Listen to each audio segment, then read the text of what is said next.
All right, all right, all right. Oh, I gotta sign into the chat. Give me one moment here.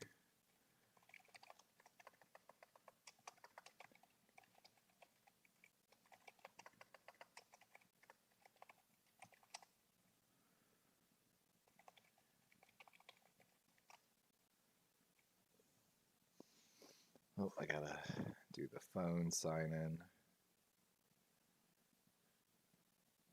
Yes, it's me.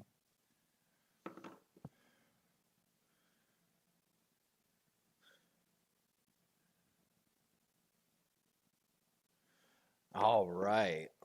Sorry, I'm still getting this all signed in here so I can get access to my chat. Give me one moment. All right. And welcome to chat. Should be good to go now. It's official, guys. It is football season. We are at 8 o'clock here Eastern. And we're getting ready for the Chiefs Ravens kickoff. Of course, kickoff at 8:40 Eastern, so I might have got started a little bit early. Yep, Joe Stevens says it's delayed due to the rain. So they're going to get started here a little bit late. But that's fine because we got a lot to talk about, to be 100% honest with you. Welcome in, Joe. Welcome in, Daniel. Of course, this game going to be in KC. Jackson giving Todd Monken some dap ups right there. But let's quickly talk about one of the early storylines in this game. Came across the news wire earlier. Of course, the game date inactives for both teams. Looking on the Ravens side, we've got Bew Bray, Nick Sumac, TJ Tampa, Laulu, Adisa Isaac, Devontae Walker, and Brent Urban. A lot of really good depth guys on the inactive list for the Ravens. Looking on the Chiefs side, we've got, of course, Marquise Brown, CJ Hansen, Tui Polotu, Driscoll, and Hendershot. So both teams dealing without their backup tackles and guards, and then the Ravens center and guard. And Driscoll and Hansen. Tua Pelotu, I believe, a little further down, one of the backup D tackles. While, of course, Laulu and Nick Sumac listed up as the backup Ravens guard and center. We were really hoping to see some Adisa Isaac and TJ Tampa, but sadly, we're not going to see that today, as well as Devontae Walker. I know Brent Urban was the surprise inactive to this list last minute. But all right, guys. I was going to do my pregame show and then get my beverage, but seeing as that now kickoff's delayed, I'm going to go ahead and reverse that a little bit. I'm going to go grab my beverage, so let me put that up on the screen. We're grabbing a beverage real quick, ladies and gentlemen. We got to go get our Crown and Coke ready, if you feel me. Let's reposition Poe a little bit. Oh, I locked Poe. Hold on. I got to unlock Poe, grab and move him here. And then we'll relock that a little bit. All right, guys, I'm grabbing an adult beverage. I hope you get to enjoy one as well. I will be right back, ladies and gentlemen.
Welcome in. What up, Sponge? Again, sorry guys. With the delayed kickoff here going to 8:40, decided to go grab my beverage now instead of doing the pregame show, and then of course, you know, they're talking about the Ravens apparently watched Mahomes run out there. Let me get Poe off your screen now. But all right, we're going to talk about this a little bit. Let's break this down. So we mentioned already a little bit. For those that weren't here, we talked a little bit about the inactives, basically all backups mostly. Ravens without their backup center, guard, and some guys like TJ Tampa, Bray, Devontae Walker, Brent Urban, a surprise inactive. And then, of course, no Hollywood Brown for the Chiefs. They're without their backup tackle and guard, and a defensive tackle as well. Kansas leads all time in the series 7-4. Mahomes and Andy Reid have kind of had the Ravens number. I think they're like 4-1, 5-2, I believe. Tied 1-1 in the postseason, of course. Last year in the AFC Championship game, Lamar was 20 of 37 for 270 yards, 1 touchdown, 1 interception, and a fumble. Zay Flowers went off for 5 catches for 115 yards and a touchdown. But of course, Kelsey responding himself with 11 catches for 116 yards against this Ravens defense. Joe Stevens says, Crows by 6. We got Heisenberg dropping in. What up, my boy? So was there some news about CMC? I think CMC's fine. I don't think there's any news about him. Looking at regular season numbers across the board here, Ravens offense ranked 4th, pass blocking 4th. Of course, we're going to get to that O-line here in a moment. These are last year's numbers, finishing 2nd in coverage, 7th in pass rush, and 5th in the run. Of course, the highlight here is going to be that Kansas City finished 21st against the run. The previous year, they were the 4th ranked special teams, actually. But there was a lot of writers that were talking about this a little bit. Kansas City really won last year with a pretty mediocre team, to be 100% honest.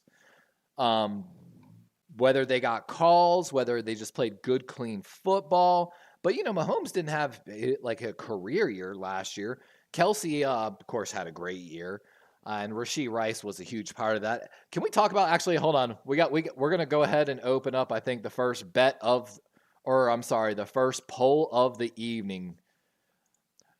Does Rashee Rice deserve to be suspended? You can vote using exclamation point, vote, and then 1 space, yes or no. And you can vote in the poll. But they got by with a pretty mediocre team, and the Ravens, 6 rushing attempts. Oh my God, 6 rushing attempts after Gus Edwards had a 20-yard run. Was so infuriating. But let's talk about real quick some of these matchups that we're looking forward to here tonight. So the first one's got to be, of course, Chris Jones got paid for the Kansas City Chiefs. You have to do a exclamation point vote. So exclamation point vote and then yes or no. Just like how I typed it but of course, yes or no. But Chris Jones tonight on the interior of this defensive line for the Chiefs.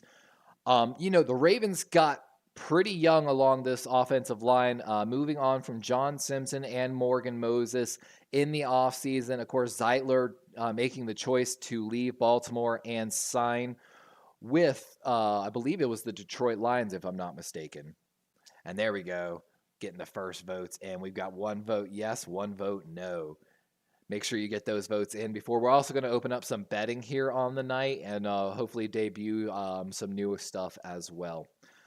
But so Baltimore, of course, going with Andrew Voorhees at left guard, the former USC guard that went down with an ACL injury at the NFL Combine. We were live while that happened. Baltimore came back up into the 7th round last year to draft him and basically give him a red shirt year. They expect very big things out of Andrew, but at the same time, it's like having a rookie start. There's going to be some learning curves. consistent technique uses. And if you don't know, Cole Jackson, a writer for the Baltimore Ravens, does his own independent film study, did a great piece actually on some of these younger O linemen, I think like about a 22-minute video or so. Watched it while I was doing some uphill sprints on the treadmill at the gym the other day. That was super. You want to talk about getting pumped for football season? Oh, we got Taylor Swift is in the house tonight. She's talking to somebody. Got her Casey little. But let's see what they're saying about Taylor. But so of course Chris Jones is going to be matched up against him, and the real story is the right guard. Will it be Daniel Falele, which is what is expected to be? Daniel Falele, of course, was the right tackle, really developmental prospect we took a while ago. Had some issues in pass protection and with getting his out there in space. So they converted him over to right guard, and at 6'8", like 380, as Cole showed it on the film, some guys just really have a hard time just in general getting around him. If he gets a single hand on you, he's anchored essentially.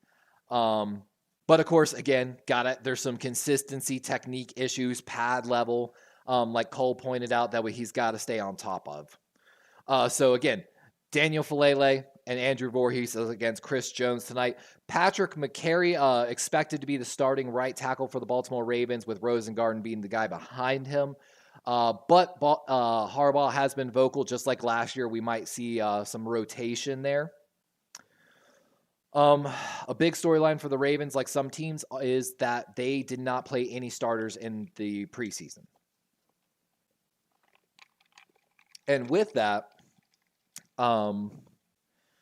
are these guys going to be in football shape? It's going to be a little tough to have. And, let me get the Gamecast up. Let me refresh that page. Hopefully it'll actually have the Gamecast up here soon.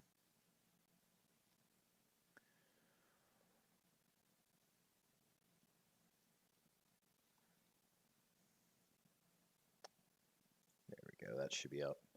Makes it look a little more official with because that will be the Gamecast eventually once this game starts. And of course, we're watching this on Peacock, guys, so hopefully we're not too far behind the Gamecast today. But generally speaking, it is like that.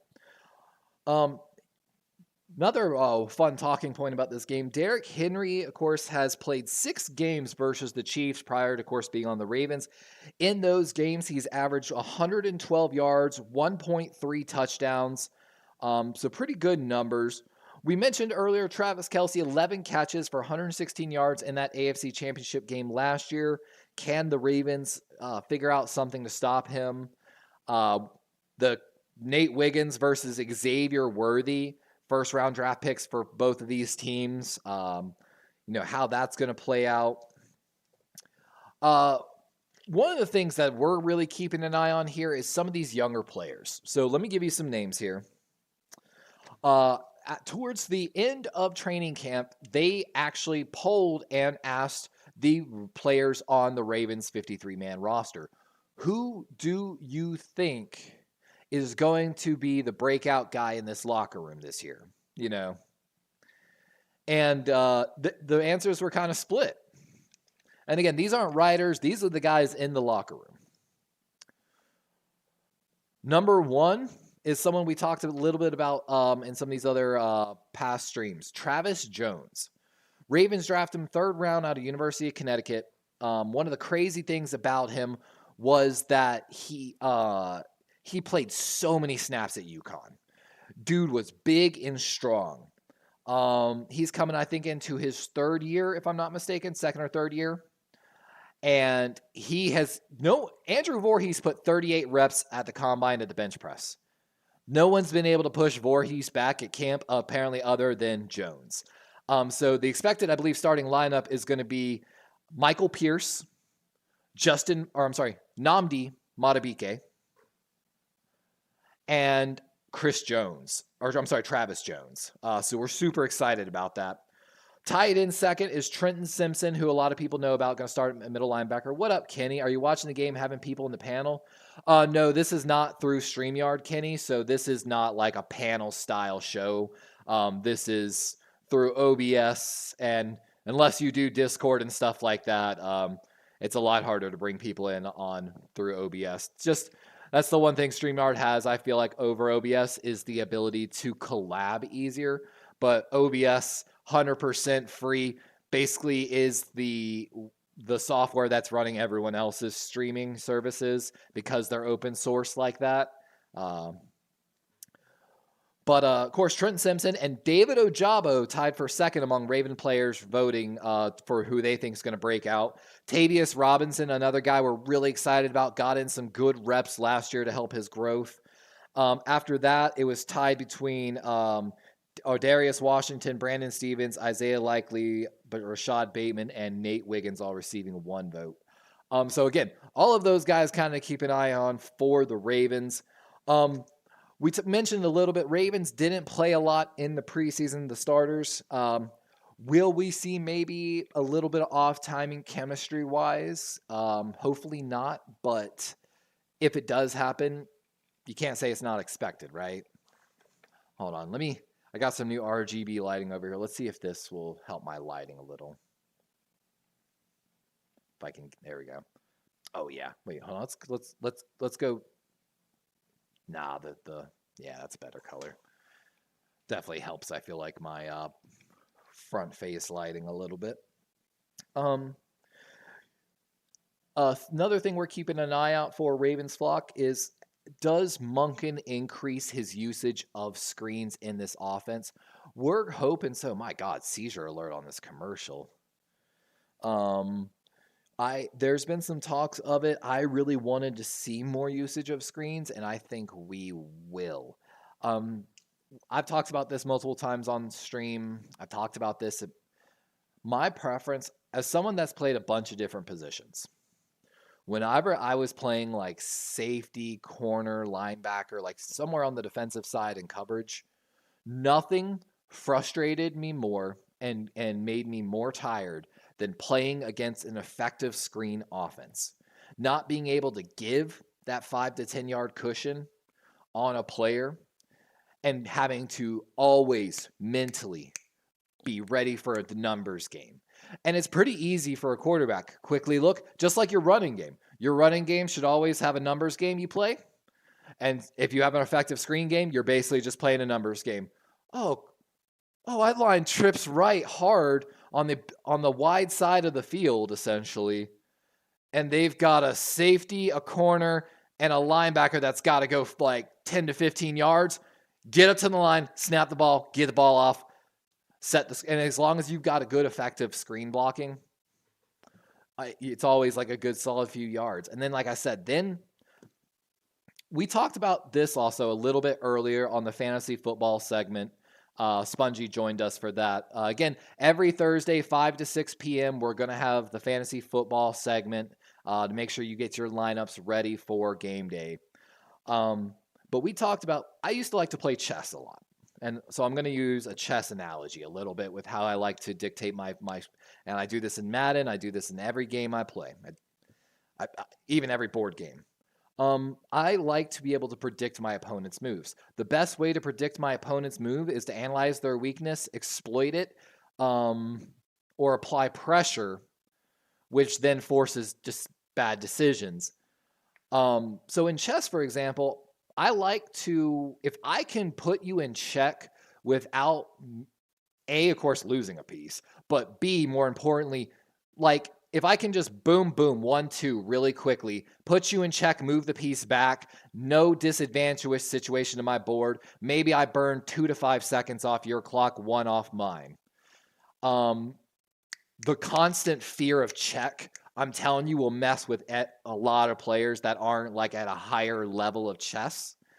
It just, even as they're trying to plan out everything, if they're like, no, he wouldn't do that. There's no point. Because I'll just move this. And even if they just move the piece back, again, you're still winning the time battle at that point.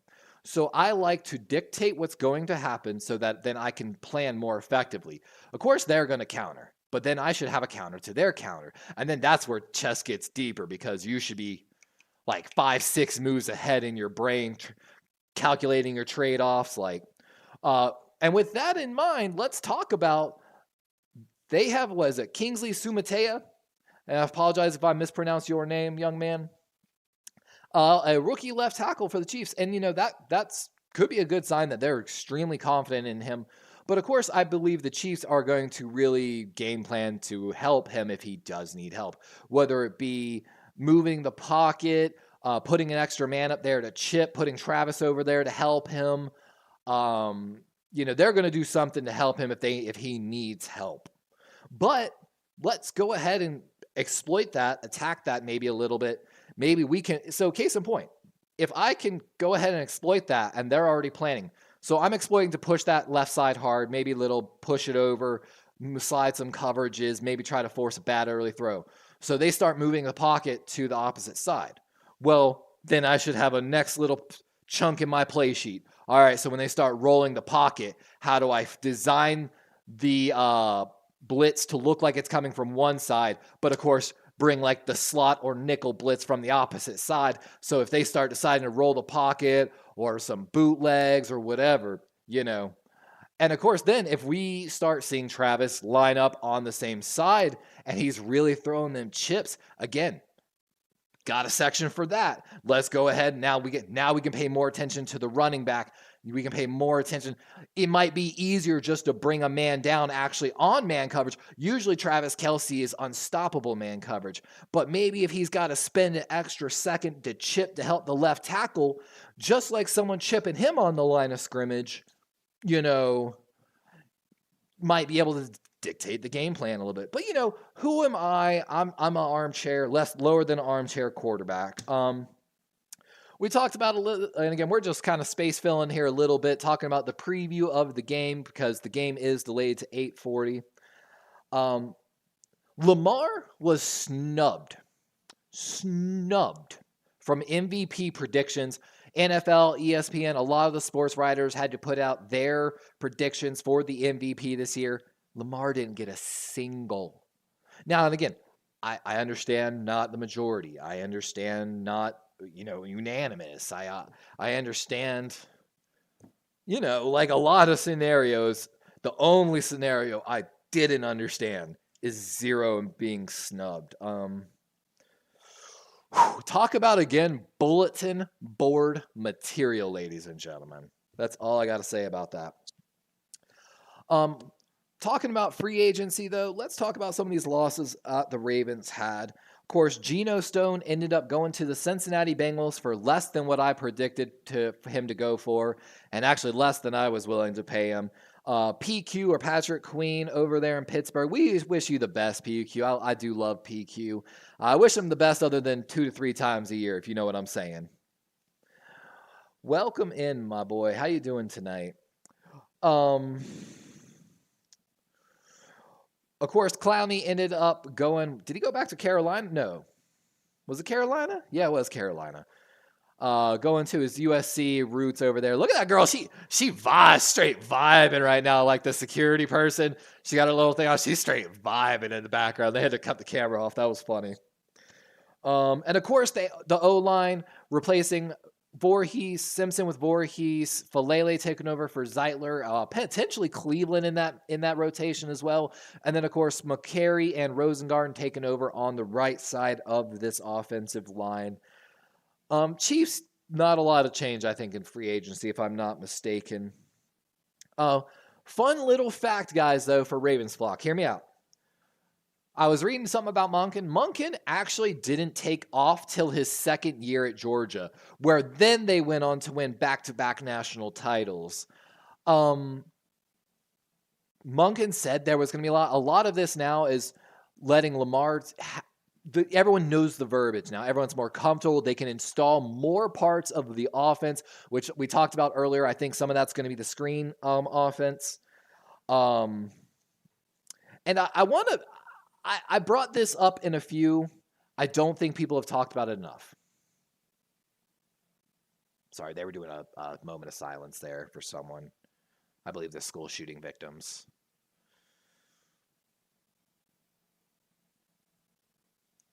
Okay, this is not the national anthem they're singing, so I'm going to keep talking here. Harbaugh made a very weird and almost like his brother gave him advice, Connor, was it Connor Stallion's style advice. Harbaugh made a very interesting comment in the offseason saying, we've got to protect our communications. Verbatim, his words. And with that being said, I think Ravens flock really let that slide a little bit.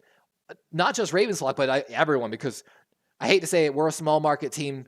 National media don't care about us. That's why someone was saying, what was the other day when Lamar got named the new Gatorade spokesperson, basically, and doing the commercial? Someone went on national media and say that as long as Lamar is in Baltimore, he'll never be anything nationally. Which, I bet that was fun to eat that Gatorade commercial. I don't think we had any drama with Justin Tucker, so that's good. Another thing we're going to keep an eye on, of course, the starting nickelback Arthur Mullet on early IR will be back probably mid-season, round 4 or 5, hopefully earlier. Played really well for us last year. So who will be the starting nickelback? A lot of people think it'll be Darius Washington. Kind of was going to probably win that job last year over Demarion Pepe Williams, who, of course, was cut from the Ravens. Things we're hoping to see out of the Todd Monken offense is more answers to blitz packages, fewer mistakes, and better consistency was his words verbatim. So things to keep an eye on. Of course, we've mentioned this several times in the preseason. Zach Orr, former undrafted rookie linebacker of the Ravens, linebacker coach, now defensive coordinator, second youngest in the league. This is his first regular season game calling a defense. How will he respond? We talked a lot about that in the preseason and how he was dealing with the run. But of course, didn't have the starters. I'm thinking about getting a separate thing for my drink, to be honest. Let me get that and I'll be right back. And then we're going to talk about the young edge rushers for the Ravens.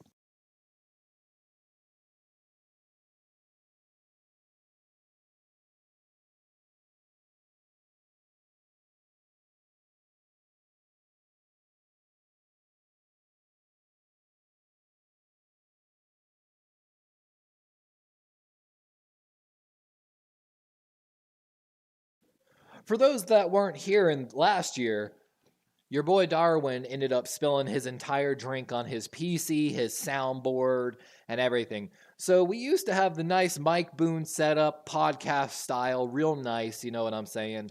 And when my soundboard got destroyed, we lost that. So we're hoping to get another one set up for this season, but, we'll see about it. But again, David Ojabo, Tavius Robinson, those names came up a little bit when we were talking about Ravens players voting for who they think is going to be the breakout player for the Ravens this year. Ravens, other than Kyle Van Noy, are extremely young on the edge. Just like the offensive line, there is a lot of potential, but at the end of the day, you got to come out and deliver on game day. That's what's important. You can you put as many good practice reps as you want. When it's contract day, they say, what did you do for us on game day? So we're really hoping that these guys are going to eat tonight. We're looking to see, again, who's matched up against the rookie left tackle of the Chiefs. What up, David McNiner? How you doing tonight, my boy? 8 out of the 10 NFL game day preview guys picked the Kansas City Chiefs. Chiefs were the overwhelming favorite. It appeared from NFL analysts. You know how we feel about that. And if you don't know, Travis Kelce threw a punch last year and then laughed when he got the penalty from the retaliation. And then if you didn't see Donovan Smith mocking, who's of course no longer on the Chiefs, mocking Roquan Smith from the locker room after the game. There's a lot of good bulletin board material here for the Ravens. And we're just hoping, guys, that we come out. Of course, the entire AFC North predicted to have some of the hardest schedules in the league this year. AFC North matched up against the NFC East, which, is actually not a bad division this year. New ownership, new GM, new coaches in Washington. Dallas, they got some stuff to figure out, but they're still a competitor this year. Philadelphia, one of the powerhouses of the NFC.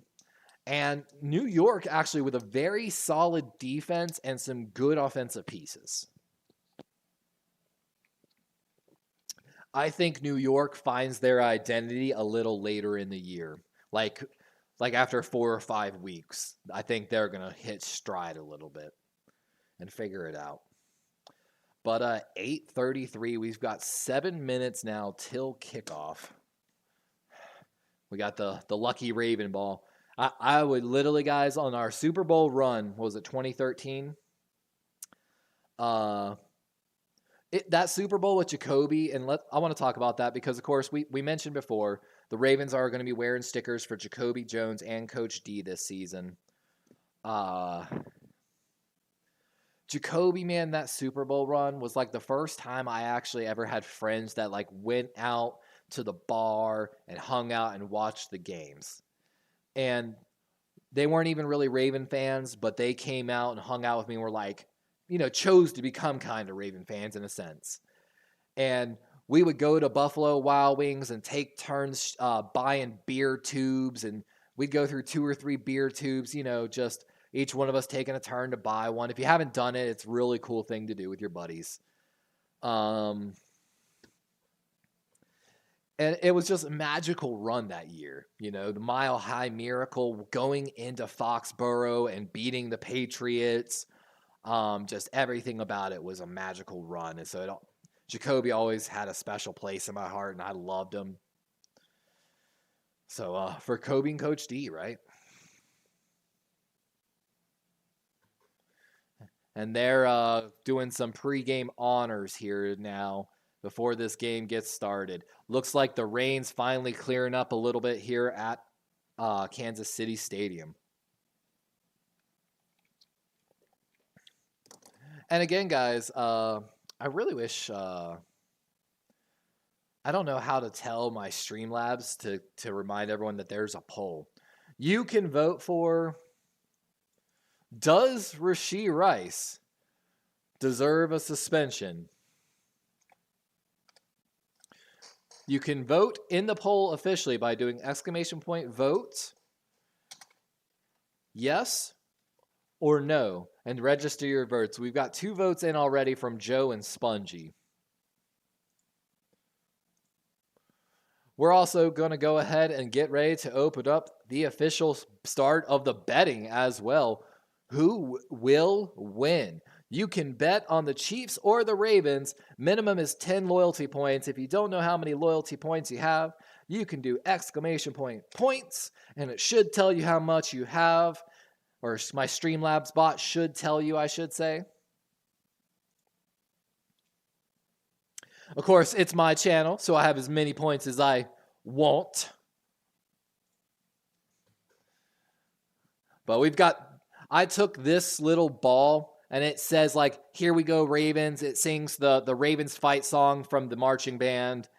And it says touchdown Ravens. And I used to take this ball with me always to the bar in that Super Bowl run. And, of course, have it timed up and everything.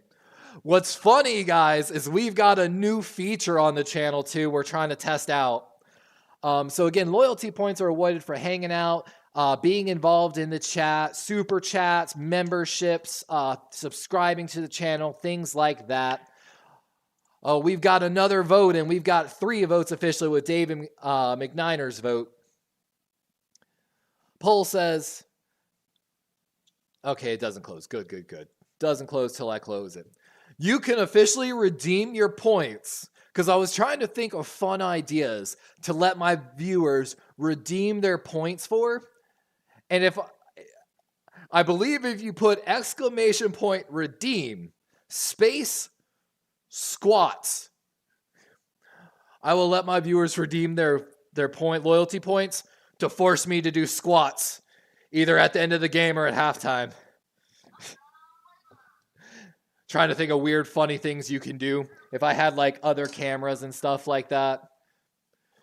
If I was Tom Grossi would be putting his feet up on camera. He'd be like, foot cam!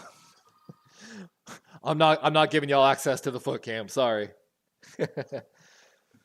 And they're saying their blessings. Ravens look like they're getting ready to run out on the field. Looks like somebody was already complaining. Oh. Deep breaths, guys. Deep breaths. We got to start the season strong. Take out the Cheifs. Oh. Get that revenge from last year.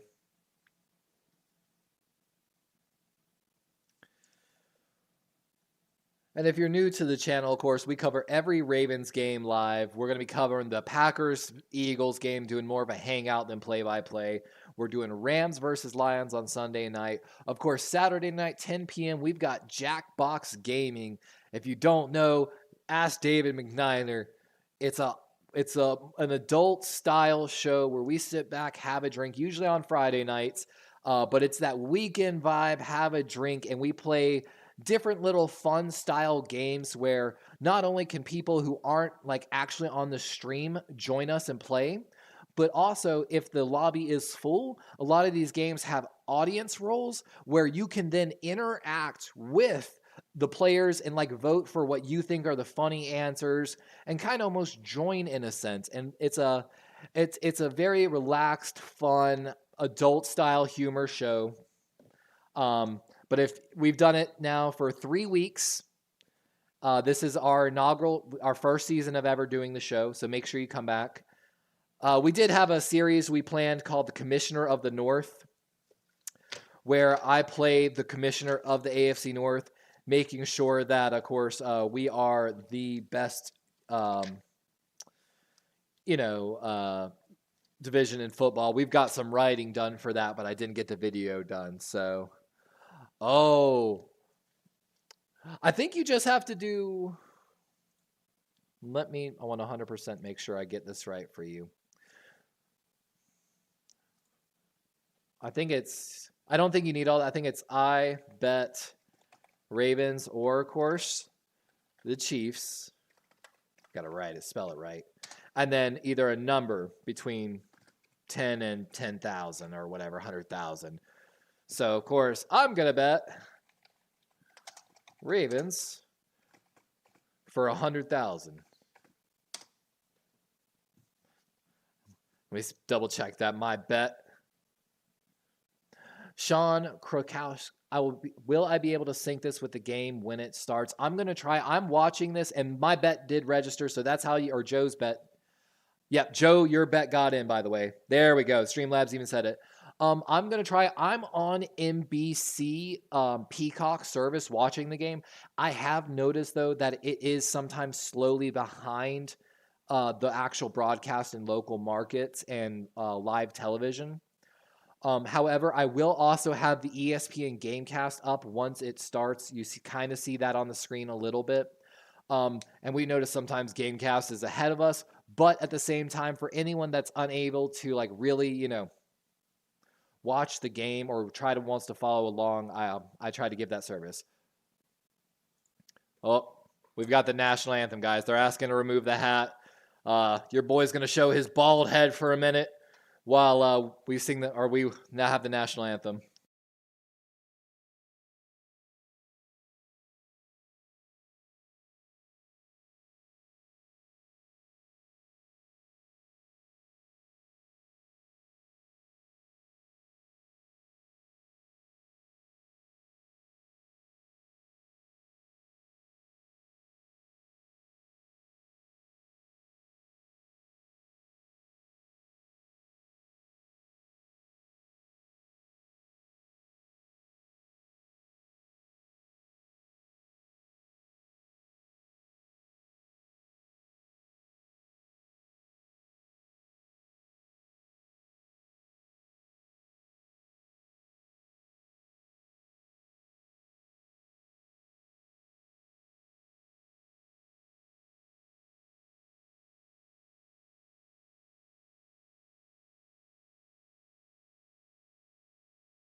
Coco was crushing that song. Sean, I show the game cast, not the actual game. I'm not trying to get any type of trouble with the NFL for showing the game. We never actually show the live game, but we do have the game cast up of the game usually. And then, of course, do play-by-play and analysis of it. I'm sorry. I wish I knew how to help on that, Sean. Joe asked, do you have Comcast? Just pause your TV. Let's see if the game cast is working correctly yet. We're going to refresh that page real quick. Not yet. It will be up momentarily. Woo! Let's go! It's finally time. Of course, my peacock's now like lagging up. There we go. Sean says, I have DVR, so yeah, I guess I can pause, but I wish I knew how to help you with that. Maybe the game cast will help a little bit. I'm usually about, I've noticed, somewhere under about 2 minutes to like 45 seconds, usually behind like the game cast and sometimes what I think is the actual time on the NFL. Again, I'm trying, guys. This is on Peacock. This is a paid service. So I would hope that I could watch the game in like real time the best that they could. But, and of course, if you're having an adult beverage, thanks for hanging out with us. We've got the Hometown Heroes Cup. Thank you for what you do.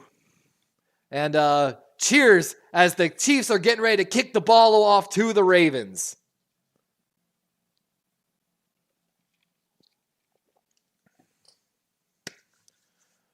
And of course, Taylor Swift is in the audience this evening. Let's see here. Deontay Hardy and Kelly, the running back addition from the Ravens, back there to return. So Kelly and Hardy. Hardy, of course, the free agent acquisition brought in to be the kick returner, supplanting Tylan Wallace as the kickoff going through the back of the end zone, which is what a lot of people said is probably just still going to happen. And here comes the Ravens offense. Someone said it earlier on Twitter. The first carry for Derrick Henry going to hit a little different.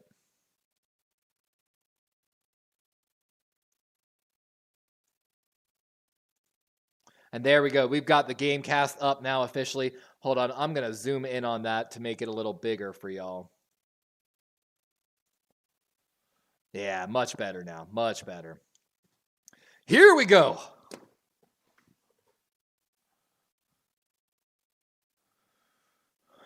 Man in motion. That's likely for the Ravens.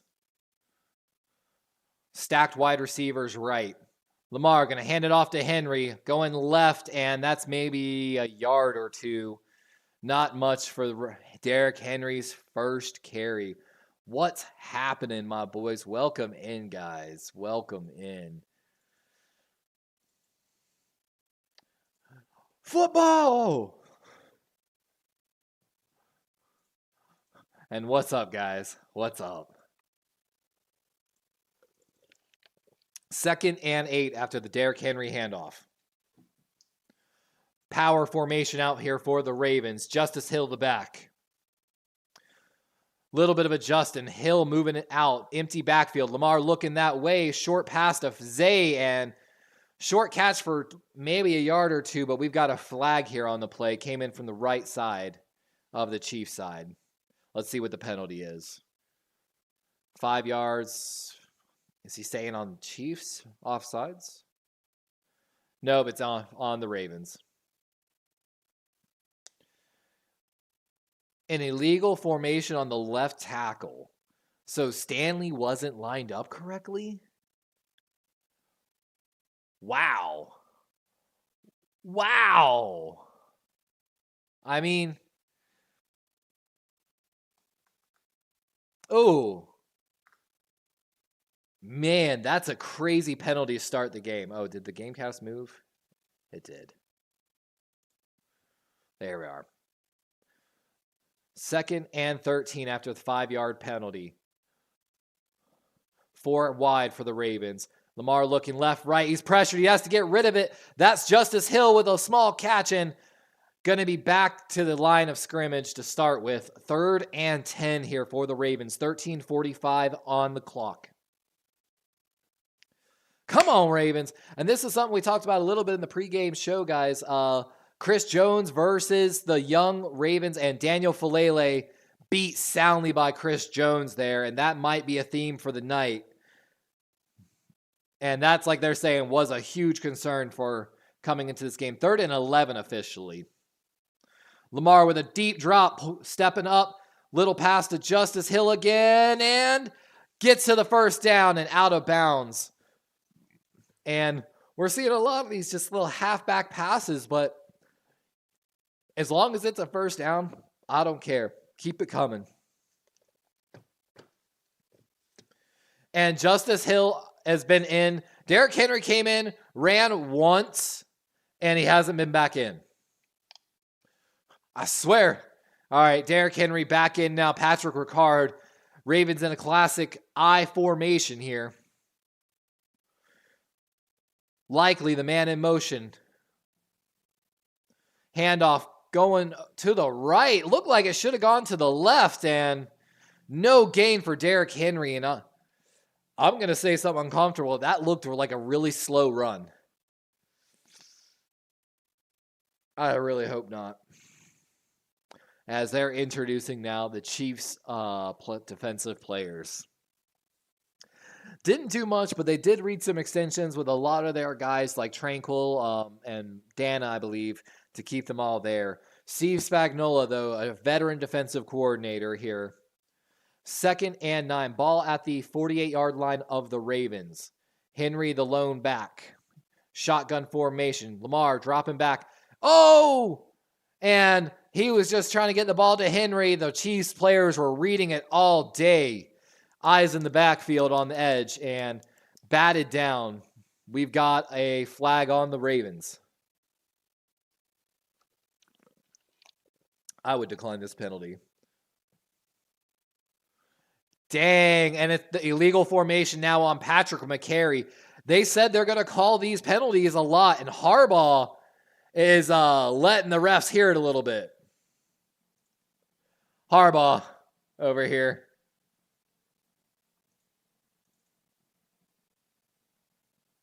Wow.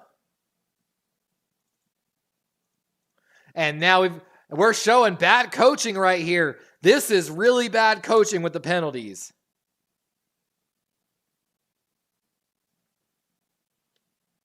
Wow. 2 illegal formation penalties now on the Ravens. Lamar going deep right. That's Zay. And that's definitely pass interference. Throw that flag all day. Absolutely. I can definitely see Kenny's a little bit ahead of me. And that's pass interference all day. Zay just getting dragged down.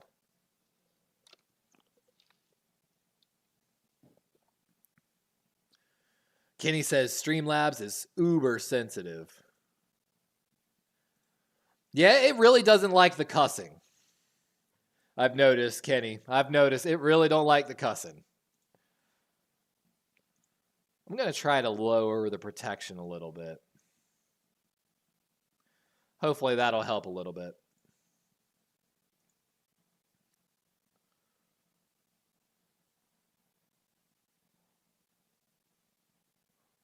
Wow, they're going to call a penalty on the Ravens again? Wow, offsetting penalty because the Ravens were in illegal formation again. That's 3 now. We're counting. We're counting now. 3 penalties. 1 took off the penalty. Wow. And they're saying that this might be another penalty. Jackson over the middle. And Zay with a good catch down at what looks like the 32-yard line of the Chiefs, making sure he doesn't get called for a taunting penalty. Zay's got a message to prove. And if you don't know, Lacey DaCosta, the wife of our GM of the Ravens, they did a jersey check today, basically asking, what jersey you're going to be wearing tonight. Cole wearing Linderbaum and Lacey DeCosta wearing Zay. Love the metal cleats on the bottom. 1st and 10. Again, ball on officially the 33-yard line of the Chiefs. Ricard in motion. Handoff to Henry going right. He's heading to the outside, and there's a little bit more of a gain. That looks like maybe 6 or 7 yards. Kenny rooting for Zay. If those that don't know, he's got Zay on his fantasy team, so he's rooting hard. Whew. I got to keep drinking, keep my my throat moist. I can feel it. 2nd and 4 now after the Henry run. Again, strong formation here for the Ravens. Henry the lone back. Handoff up the middle, and going to be maybe 2 or 3 on the play. Bringing up a 3rd and very short.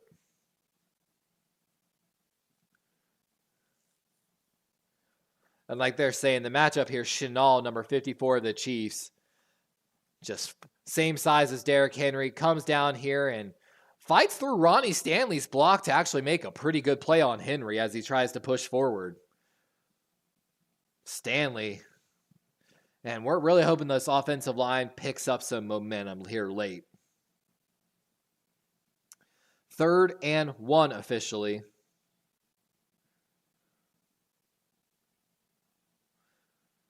Henry. Oh, it's Lamar's going to keep it. Likely's got the outside block. And it's a 1st down and some just outside of what looks like maybe the 13. And that's going to bring the Ravens into the red zone. First time this evening with 9:30 here in the first. As despite the bad penalties by the Ravens, they continue to march downfield here. And a little bit of quarterback keeper. Isaiah Likely coming on that back end block from the opposite side. Little tight end split, I believe that's called. And great play. 9 plays, 57 yards. Ball officially on the 13.5. Henry motioning out of the backfield. Empty set for the Ravens. Lamar's going to keep it again, going that way. He's got a guard pulling for him. And at the 5-yard line, it looks like, just short of the 1st down. 2nd and 1 as the Ravens are knocking on the goal line. And, oh my God, did y'all see Andy Reid smack?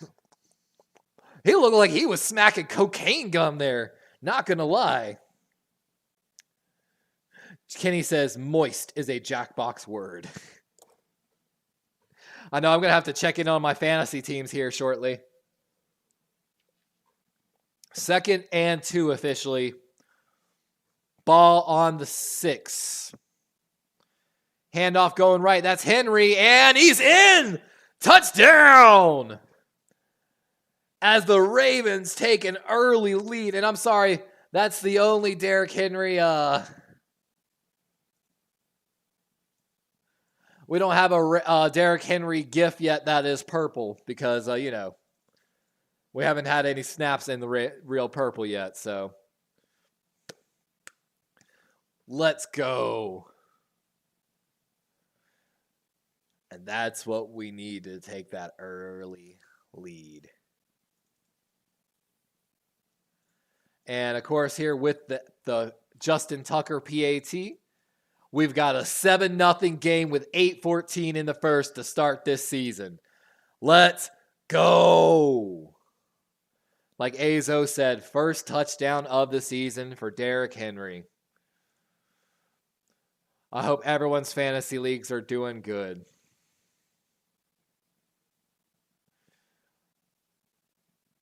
And again, we got some betting going on the Ravens Chiefs. You can bet using exclamation point, bet Ravens or Chiefs, and then a point number. Steve-O's in here. We've got the gambling function. You can do some fun gambling games as well if you've got loyalty points.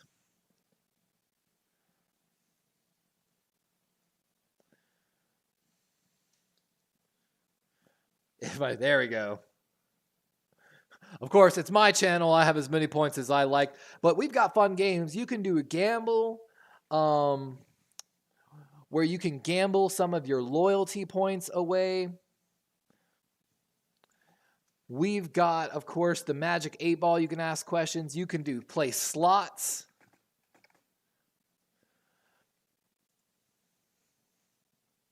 Dang, I bet Ravens all. I didn't even know it would respond to the all command. That's dope, Azo, by the way. And of course, we also have a poll open up. Does Rashee Rice deserve to be suspended? You can make sure you get your answer in there. You do exclamation point, vote, yes or no to vote on that poll as well. To get points, by the way, for loyalty points in the channel, my Streamlabs bot tracks your chat rate, your follows, your super chats, your membership subscriptions. Being interactive in the chat, talking in the chat while watching the stream earns you loyalty points. You can do exclamation points to learn exactly how many points you have. We also have a fun new, I have a new loyalty point store where we've tried to think of fun little things that you can do to like use your loyalty points for things. Let me make sure I've got this correct here. Yep, okay. Let's see if this works correctly. You can use, I think it's 10,000 loyalty points to redeem me having to do squats either after the game or at midtime. I'm trying to see if it works correctly. Didn't seem like it worked.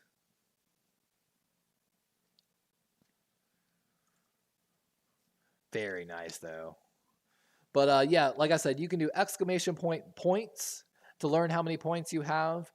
There's fun little gambling games. You can actually duel people as well.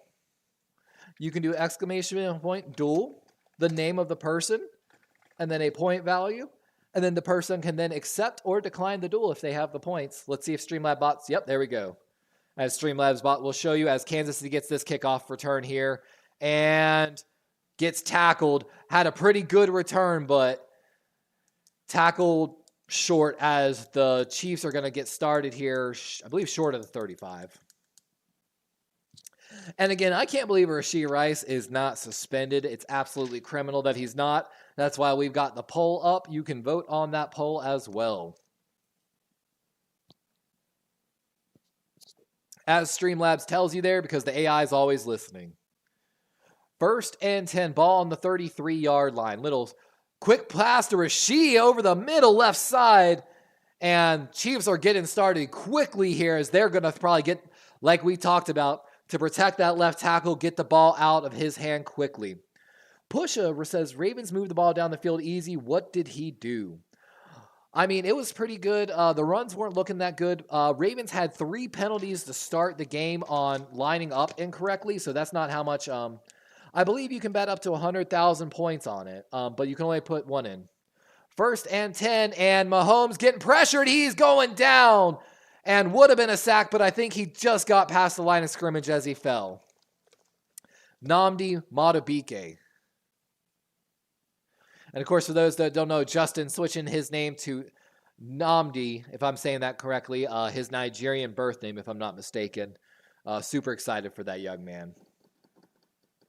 Yeah, I think you can only bet 1 time, though, Azo, and I think it got your bet in. And we'll have other betting open here soon after halftime. 7 minutes on the clock, 2nd and 10. Handoff going up the middle. That's Pacheco, and maybe 2 to 3 yards. Looks like maybe they'll give him 3. 6:55. Ah, that's right. I remember you now, Pusha. I got you. It's going to be a good one. And again, you might be a little bit ahead of me. Even though I'm paying for this game on Peacock, I still somehow am behind a lot of other broadcasts on regular TV, and I don't pay for TV. 3rd and 6. Trip right formation here for the Chiefs. Ooh, Kyle Van Noy ready to come. And Ravens look like they might bring some pressure, only bring 4. Over the middle, that's Rice again, and Roquan having to chase him down. And a gain of 16 by the Chiefs. Rashee Rice definitely showing why he's their wide receiver 1. But we've got a flag down on the play. Illegal horse collar on Roquan. Wow. And that's going to be an extra 15 yards added to the end of that play. Wow. I mean, that might have been. Hold on. I mean, he's got the jersey, not the... I don't know if technically pulling the jersey. I thought you have to get your hand in the pads, but I'm not positive on that. Antenna. I get it first. See, that's good, Kenny.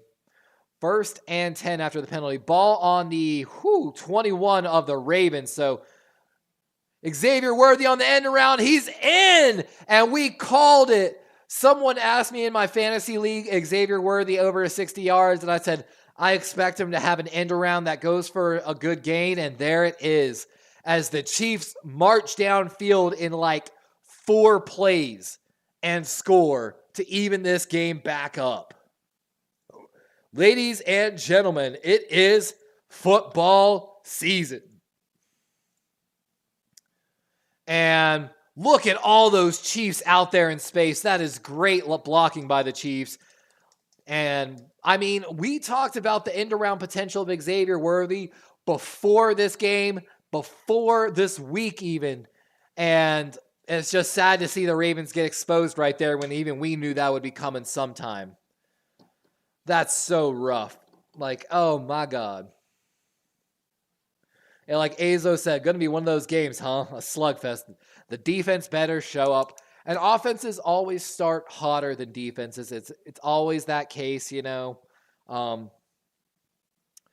Ravens the Ravens young O-line's got a lot to prove. The young Ravens edge rushers have a lot to prove.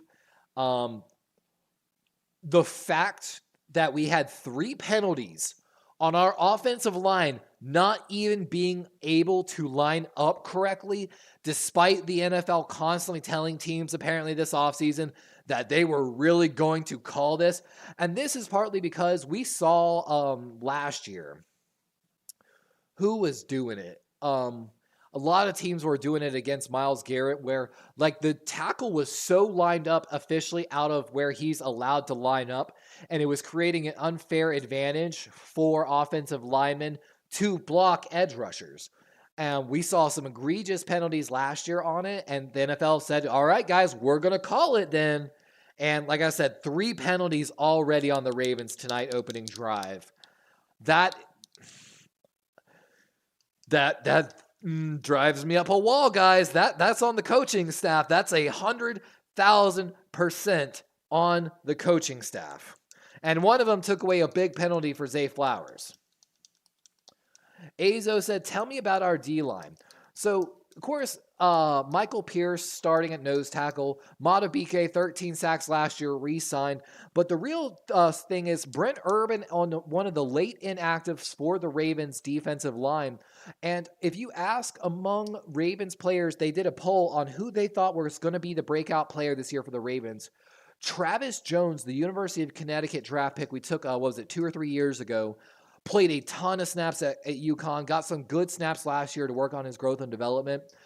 He's been one of the only guys that's been able to steadily push Andrew Voorhees back at camp, who, of course, put up 38 reps at the bench last year after tearing his ACL and his knee. So those 3 are the starting D-line, and we're really excited about it. Of course, the real story is Owe, Ojabo, and Tavius Robinson on the outside edge is what we're really looking at here.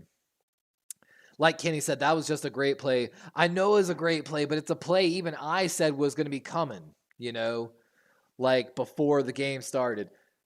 Steven Chenoweth can't get any better than the top 2 teams open the season. Go Ravens. I know, man. And we're getting already a really good game. Ravens getting ready here for their second return attempt of the game. Let's see if the Chiefs just blow this through the back of the end zone again. Might be playing mind games. And in the end zone, they're just going to take a knee. I think, honestly, guys, right now, the Chiefs are playing a mind game. I think they're going to continue to put this to the back of the end zone until some of the Ravens aren't expecting it. Oh, no.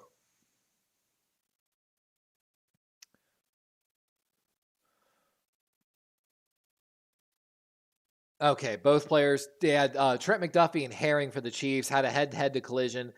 They were both went into the medical tent to be evaluated for concussions. they both are fine and cleared for Chief fans.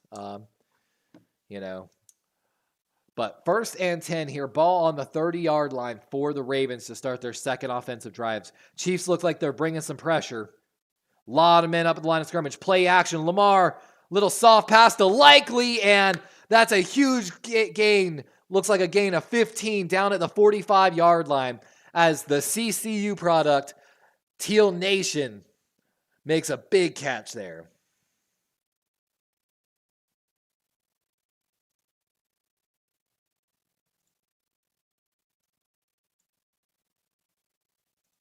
And good play action there from the offense. 5:25 and ticking here. I think the Ravens have 3 tight ends in the game right now. They do. Heavy formation here. Heavy eye. Strong right after the motion. Gonna go left. And Henry, a little dancing. And he's going to actually, I believe, lose a yard. Maybe like half a yard on that. And Ravens, and this is something Cole Jackson and a lot of the people were starting to get a little worried about. The pass protection of the Ravens offense line, not bad, but they actually not getting the push in the run game that we would like to see potentially. See, I feel like my hat's crooked. Oh, that felt good on my neck. If y'all don't know, I've got some bad neck issues that have been causing me problems for years. 2nd and 9. Likely looks weirdly set. Justice Hill in. Lamar going right. That's Zay, and Zay has to duck under a guy, but it's a gain of maybe 3 to 4. 4:20 here in the first as 3rd and 6 upcoming here for the Ravens.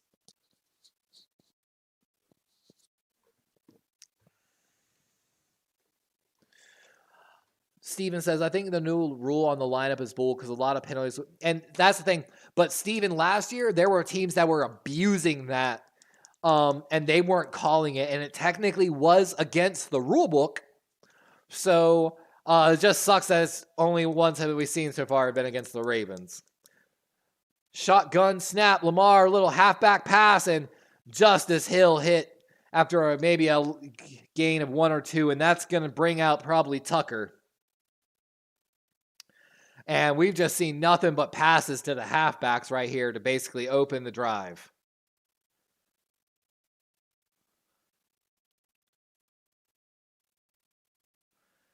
And yeah, this is Kenny says, I don't know about the play calling tonight, Levi. Not looking good. Oh, Jordan Stout's out there, actually. So we are out of field goal range. Punter out there for the Ravens. 3 minutes here as Ravens offense stalls. Canusi Kane in there actually in a very big role here. Usually the guy that runs the special teams. And fair catch here at the 10-yard line for the Chiefs.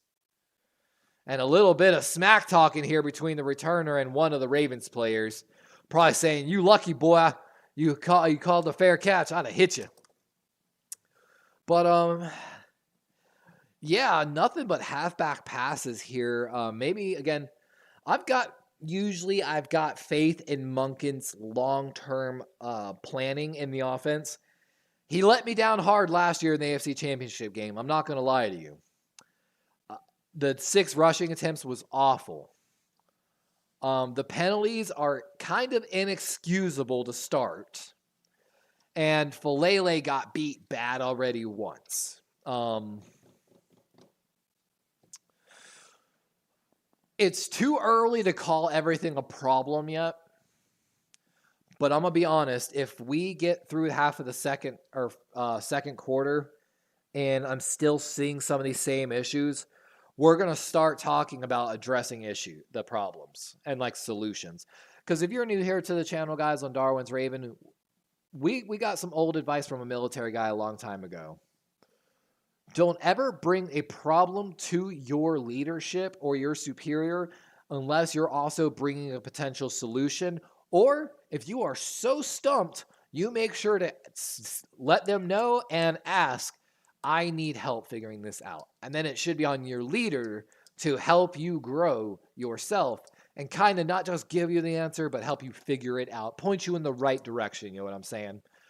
So we don't like to just sit here and complain about things on the channel. We like to focus on solutions to the problems. how would we call things differently? What do we need to do different in pass protection? Is there something on the defense that we see that we can make an adjustment to? But like I said, still just a tad bit too early. This might still be all scripted plays.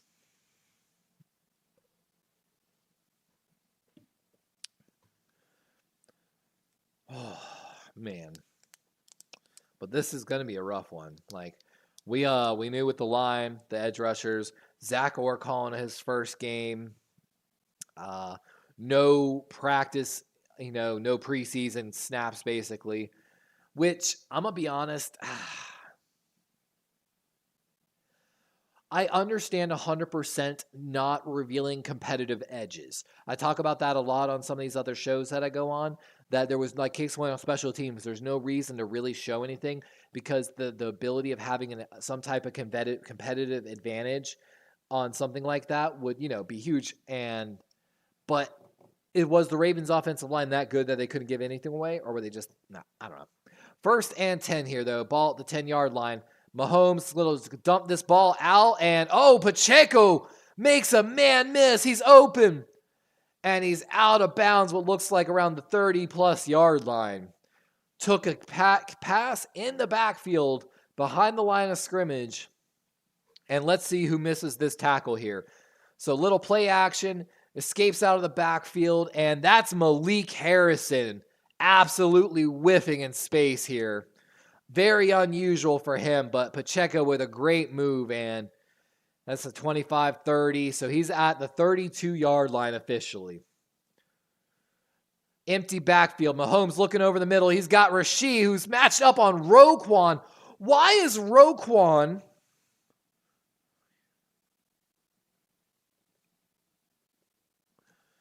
Rasheed was matched up, it looks like, on Roquan in man-on-man coverage over the middle. That or Roquan was in a zone shading towards him, and he absolutely bit on Rasheed. A little bit of a great release, honestly, by Rasheed Rice.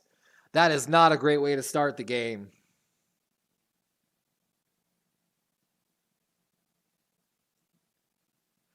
Blue Eggs hot. Handoff up the middle, and Pacheco takes a huge hit. I think that was Marlon and Tavius coming in on it. They get mad. Nanamdi? I think he said Nanamdi. I wish I could go back. I'm pretty sure he said Nanamdi. I thought it was Namdi.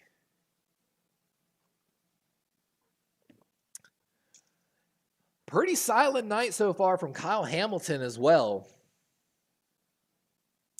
And Rice there getting blown up on the play. Going nowhere on a little screen. The game's going. The game is going, man. 3rd and 8 with 45 seconds left here in the first. Ravens looking to make a big 3rd down stand here. Let's see if they bring any pressure. I'd be attacking this left tackle. There appears to be no pressure coming from that side. A little surprised on that. Owe gets... and they're there. They've got him. And that's Pearson Ojabo as the Ravens D was pressing there. And Ojabo, one of the guys that's a breakout candidate for the Ravens defense. And that's 2 sacks now officially for the Ravens defense on the night. Let's go. Owe almost looked like he jumped off sides on the play. And that's going to bring us to the end of the first quarter as the Chiefs are probably going to have to punt this ball away.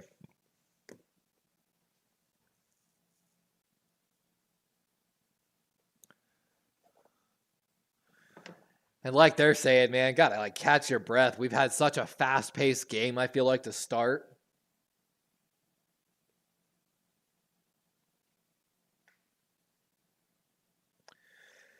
And like they're saying, Baltimore got everything to prove here. The Chiefs don't have really anything to prove, I feel like, in this game. I feel like if the Chiefs, even if they do lose early, Chiefs are going to be like, yeah, we lost to the Lions last year. We ended up finishing pretty all right last year, I think. So Kansas, no real pressure, no whatever. While, of course, the Ravens got taunted, got mocked, the fumbles, the penalties, the 6 rushing attempts, the bad timeouts. Like, the Ravens have everything to prove in this game.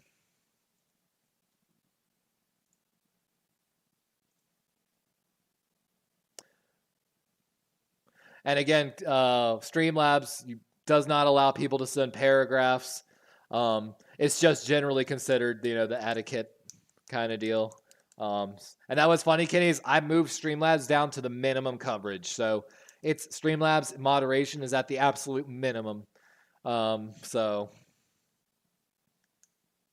again, also your general streaming etiquette, I don't really care, but I'm letting you know just in case you don't know, when you go into people's channels, you don't promote your own channels or shows. It's considered bad streaming etiquette.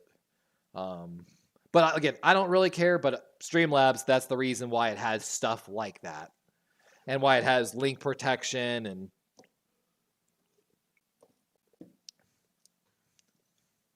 but of course, I don't mind the show. It says it's called Power 32. We have Williams Wall as guest next week. I share it when it starts. I wanted to do a show outside of our commune. That's pretty cool if you got a commune, by the way. I tried to preach that style stuff for a long time. I got to see how my ESPN Fantasy League's doing. Everything's going crazy right now. I tried to trade Captain McNiner for Derrick Henry, but I know it ain't going to happen. Oh, man, look at that line to get in for the tailgate. That would be awesome to go to that tailgate. That parking looks so nice and close to the stadium, and perfectly set up for good tailgating. 4th and 18 as Matt Ariza, the originally punt god who had some accusations against him, now with the Chiefs, out there to punt on his own 30 as the ball gets away. Gunner on the left side for the Chiefs broke the coverage, and this ball is going to go through the back of the end zone as the Ravens will get started here with their own 20.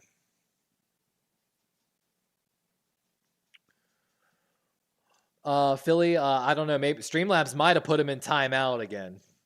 That I can see that was like the second message it deleted from him. So my guess is that it probably put Kenny in timeout, which I don't really have control of. So that's probably what happened, Spongy. So I've moved Streamlabs to the absolute minimum coverage, but it looks out for curse words, links, long paragraphs, all caps protection, symbol protection, emotes, it looks out for a lot of different stuff. Zalgo, I don't even know what Zalgo is, but I guess it's some messaging app it looks out for. And again, we've got betting open. We've got polls open.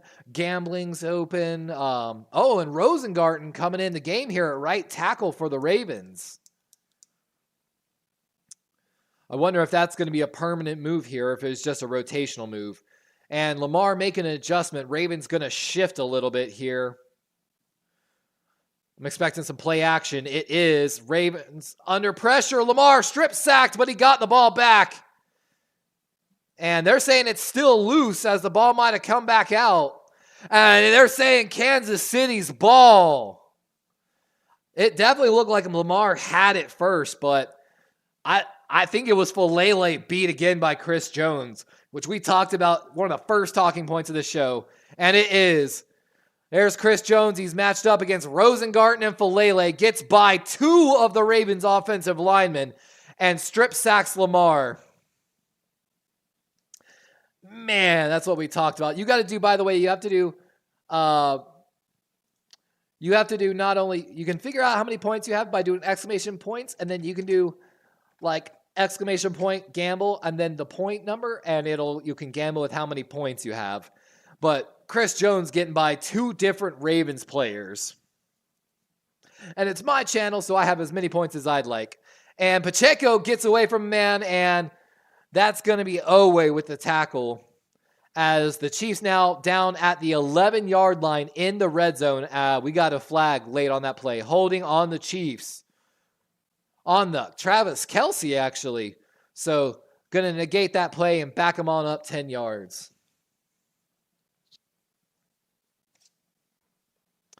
And let's see if this is Travis Kelce here. And yeah, that's an absolute hold. He's got his arm around the outside.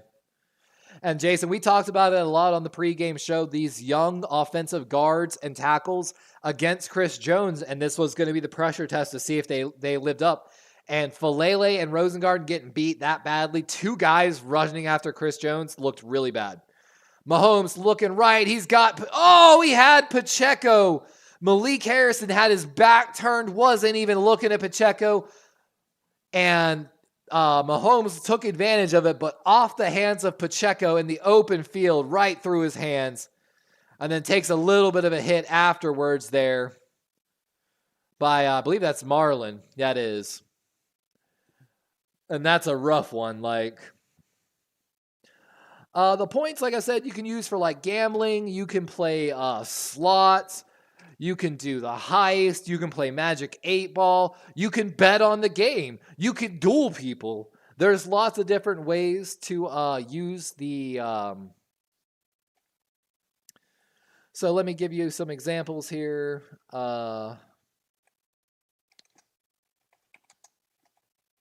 If you've got a long name, you can basically bet that that the dueling's out of the ballpark for you. And again, you can vote too using a poll. Does Rashee Rice deserve a suspension? ! Vote, and then one space, and then yes or no. See, and you can start a heist like I did. You can start a little pirate crew heist. There's lots of things you can do. You can join by typing ! Heist, and then a number between like 10 and 110,000, depending on how many points you have, and join the heist. 2nd and 10 here after the holding penalty. Mahomes over the middle, and Hamilton there with Roquan to deliver a hit over the middle. 3rd down as the Chiefs get back in that red zone. And yeah, Streamlabs, make sure that you... East Parham says Raidens 6, go Dolphins. We got a Dolphins fan in there. And again, you got to make sure you have enough points to join. If you don't have enough points, it should tell you. But heist starts immediately 2 minutes after I start it. 3rd and 9 here for the Chiefs. Ball officially on the 13.5. A little bit of a hard count.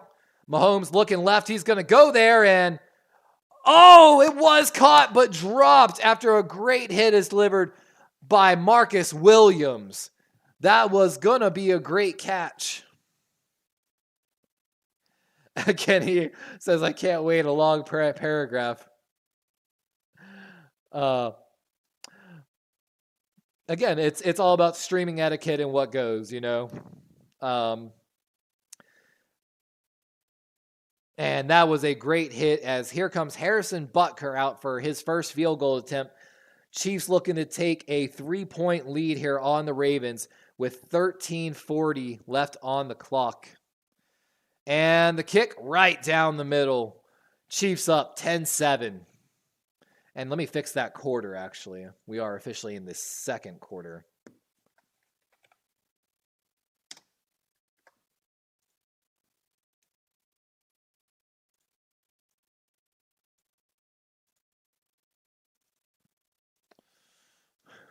And there's it looks like Spongy got in. You probably didn't have enough points to do it, or it was too many.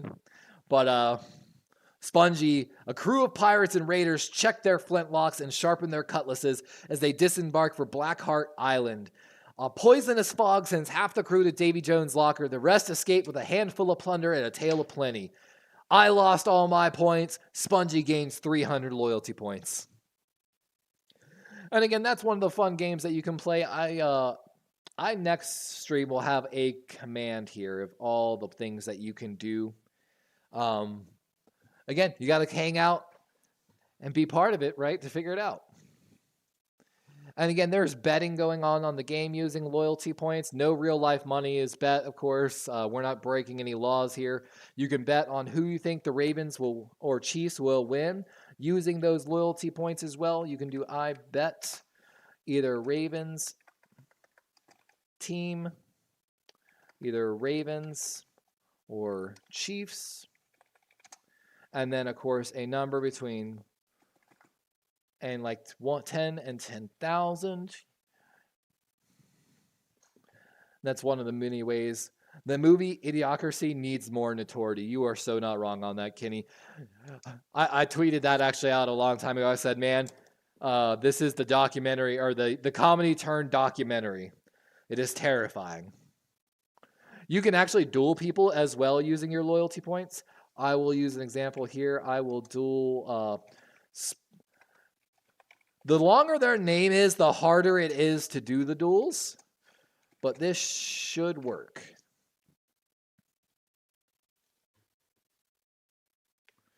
There it goes. So now Spongy can accept the duel for loyalty points using exclamation point accept or deny, and the duel goes for 2 minutes. So again, you could do like fun things like little duels with it as well. Heisenberg says, well, what are your thoughts so far? Sad my Titans gave up King Henry. The Ravens, Falele and Rosengarten, are, especially Falele, is having a really hard time with Chris Jones, which we talked about in the pregame show. The play calling for Monken hasn't been the best, but it's still way too early to get on him about that. And Spongy accepts and won. Oh, I won the duel. I took 100 points from you. Feels good, man. You can probably, by the way, only do the heist up to 10,000 points, if I'm not mistaken. Betting, I think, is up to 100,000. And see, I can do things like this. I can do top hours, I believe. I can actually tell who's been in my stream the longest.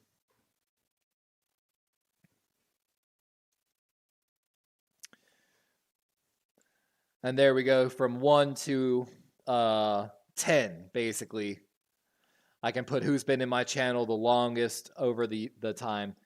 1st and 10. Zay, the man in motion, left. Got trips left here for the Ravens. Left the small side of the field here. Going to be a little screen to Zay. And good little gain here. 2nd down. 13:25 here in the second. Streamlabs probably does like the Robot D. Let me see here. You can also do fun little things like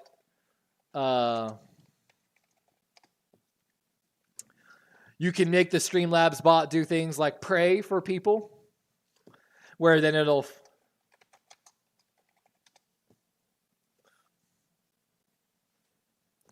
fun little games. Henry running over his own offensive lineman and got the first down after the run.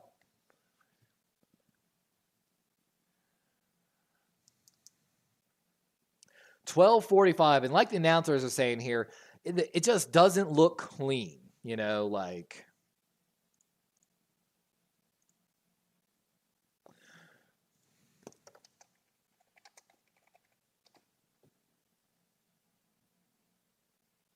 I guess you got to do Darwin's. But 1st and 10. Ball on the 43 of the Ravens, so about, what's that, 50-something odd yards to go. A little play action, rolling out, sets up a slow pass to Likely, got some space, and going to be a good gain about down at the 48-yard line, so almost at half field. 2nd and manageable here. And Lamar apparently chewed out. Look at him. He is going crazy on the offensive line right now, especially looking at Falele, Rosengarten. He's right on Falele and Rosengarten right now, telling them. Of course, like Streamlabs is telling you right there, we've also got a poll opener up. Does Rashee Rice deserve a suspension? Exclamation point vote yes or no. So exclamation point votes space and then yes or no. And Zale out there look like he's playing flag football. What kind of move was that? The hop skip? And we've got a penalty on the play. Harbaugh giving us the classic. What'd he do? As this play is coming back. What did he do? And that's going to be pass interference on Rashad Bateman. Kidding me? That, guys, deserves a Harbaugh head shake.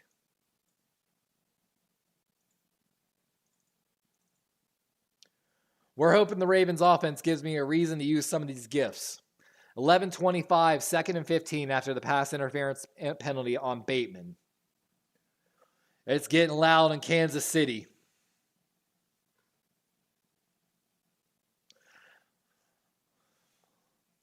And Lamar going to keep it. That's a gain, maybe about 5, back to the original line of scrimmage. Probably going to be 3rd and 10. And like Kenny says, likely very included in this. And I talked about this actually in our fantasy football league. Someone asked me about betting advice for this game. And so far, my betting advice looking really good for, I believe it was YTC, the Giants fan. He asked me about an over-under on Pacheco receiving yards, Isaiah Likely receiving yards, and Xavier Worthy, which I told him in that comment. I said, Xavier Worthy is going to have a big playoff and end around. And what did we have on the very first drive for the Chiefs? I swear I don't have the NFL script, guys. 10:25 here, Rosengarten having to get out there to block. And Lamar going to have space to run. He's out of the bounds at the 50. So going to be 5 short, as I'm guessing Jordan Stout comes out here. Lamar got some words for one of the Chief players that hit him on the out of bounds. And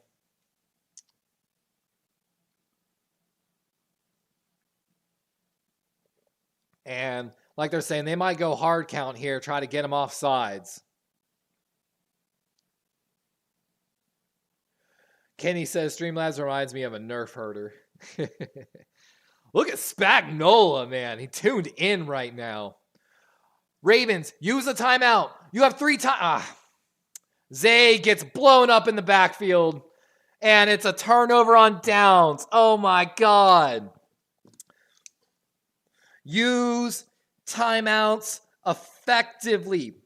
So we mentioned this in the preseason. We called out John Harbaugh. Maybe I'm crazy here, guys. But the Ravens, we are officially almost halfway through the second quarter. You have all 3 timeouts still. In that situation, if you are 100% not hard counting and going for it, draw something up, man. Like, I hate that he went for it. Kick the damn ball. But I understand we are in punting range. But like I said, that's where at 9:40 on a critical 3rd down with all 3 timeouts, I want Harbaugh to call up to Monken and say, here's the deal. We're ahead on timeout usage. You are free to use a timeout if you really want to talk this over, really go through in Lamar's ear. Hey, all right, we're going on this play. All right, let's talk this out, Lamar. Okay, their first read, second read. This is where we think the blitz is going to come from. Keep an eye on this player. Make sure you keep an eye, ID where Chris Jones is at. Like, use the timeouts effectively. This has been one of my critiques of Harbaugh and his game management for years. But maybe I'm crazy. Maybe I'm just crazy, guys. Anyone else feel like that? Like, does anyone else feel me on that? That, especially like if you're not going for the hard count, if you're not trying to draw them off sides, and you've got 3 timeouts with 9 minutes left in the second quarter, all your timeouts, and you're not at that point, honestly, as the game manager for the Ravens, I might have to go up to Owen Mills and put in my resume in person. 9 minutes time management says you can allocate 1 to the offense, 1 to the defense, and 1 for the head coach. That's my view on it. It's as simple as that. Hey, whoa. You need to slow down the game? Get on it. Use the timeout there. It's not like the Ravens offense has had great momentum in the game so far. Azo says, I don't think we were in a situation to need to go for it, only down 3. I agree with you 1,000% on that, Azo. I'm just not a fan of the play call to like setting up the behind of the line of scrimmage play. They're 100% already playing all eyes in the backfield, basically, in that situation. You know what I'm saying? So why? And like Kenny previously said, he hasn't liked the play calling so far. Like I said, I'm waiting to halfway through the second quarter. And little fake end around, handoff to Pacheco going right. That's a yard or two as the Chiefs now at the 50-yard line. Let's see. Look at Zay trying to hide, squatting behind the line of scrimmage. If that doesn't give the play away, I don't know what is. And they got a one-on-one with Zay on the outside just because bad play calling. And Jackson, did Nelson Aguilar miss his block 100%? Aguilar tried to down block, so it wasn't terrible. It would have worked if Aguilar blocked correctly. Which again shows, what up ES by the way, go fuck. But again shows we had a good play call. Let's talk it out. Make sure everyone's on the same page and knows their assignments on this. The timeout would have prevented the turnover. 1,000%. And we can guarantee the way it was a weird, funky play call, the play call would not have changed. I told you so. Put it in the checkbox. Checkbox. 3rd and 7 here, 8:20, and false start on the right tackle of the Chiefs. He's saying, my bad, man.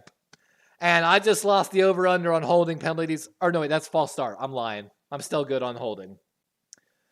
Spongy says, why the hell is Aguilar still even? He actually did not have a terrible league last year. He was, other than the playoff game, he had very solid veteran hands. And it's one of those ones, that's Harbaugh's thing. He likes those veteran guys, which I actually had no problem with Aguilar.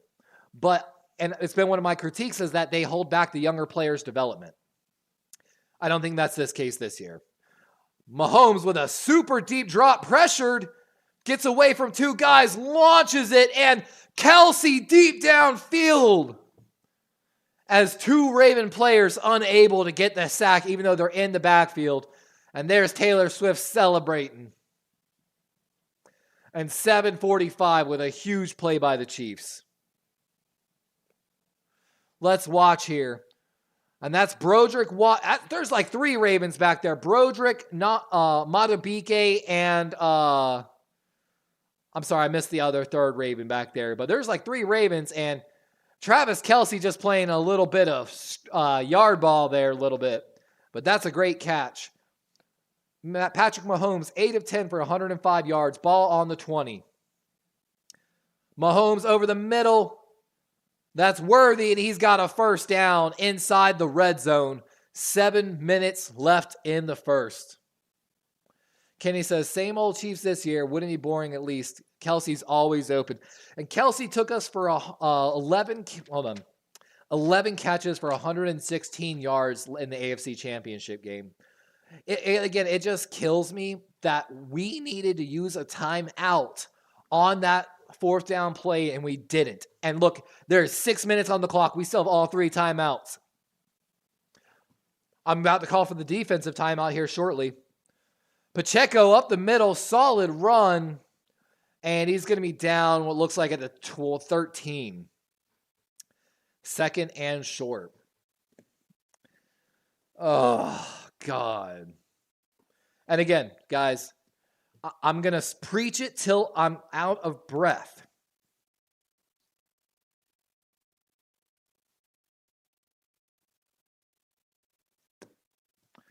Again, I got to put in my my resume to the Ravens after this game for game management, because this is,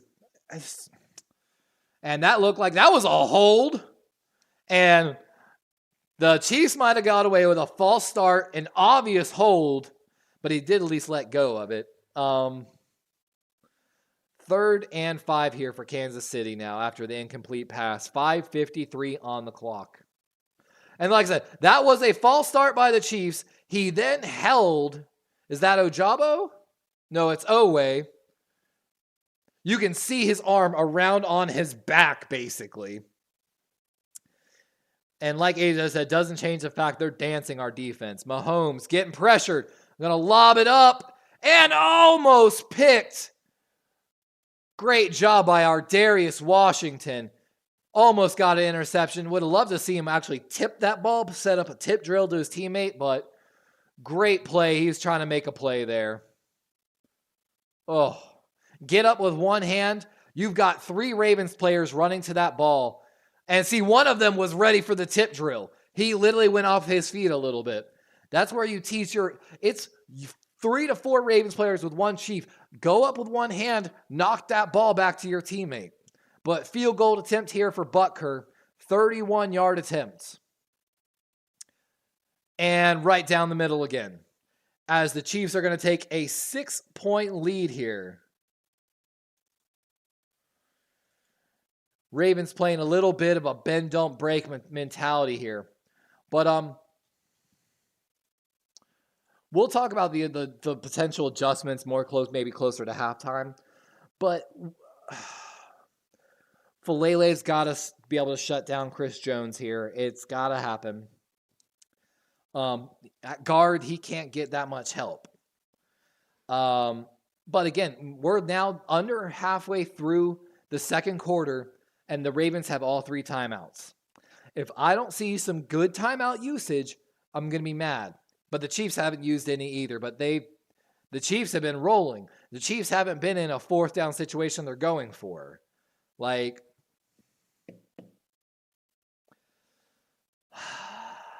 it's so frustrating. And like Azo said, this is a tough team to shake the dust off against. I don't agree with the Ravens not playing any of their starters in the preseason. I think they deserved 1 drive maybe in the last preseason game. And literally nothing but runs. You run the ball every play, no matter what, no passes. And see if you can score. If not, cool. And then get off the field.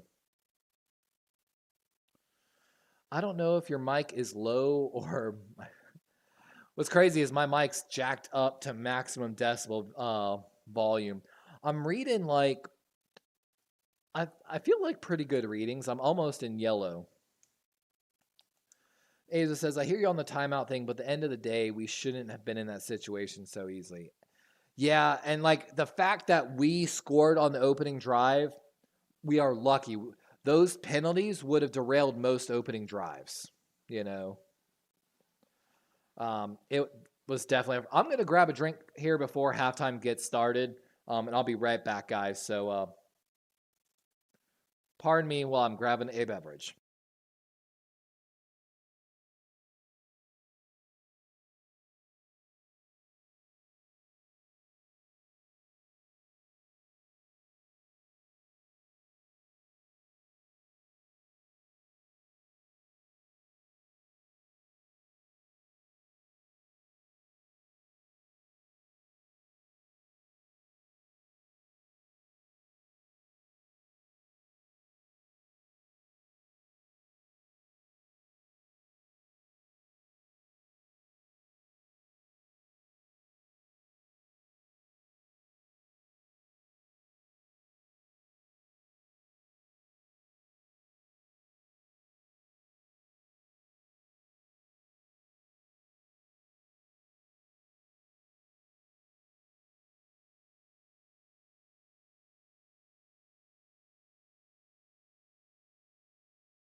Really? Yeah, I was about to say.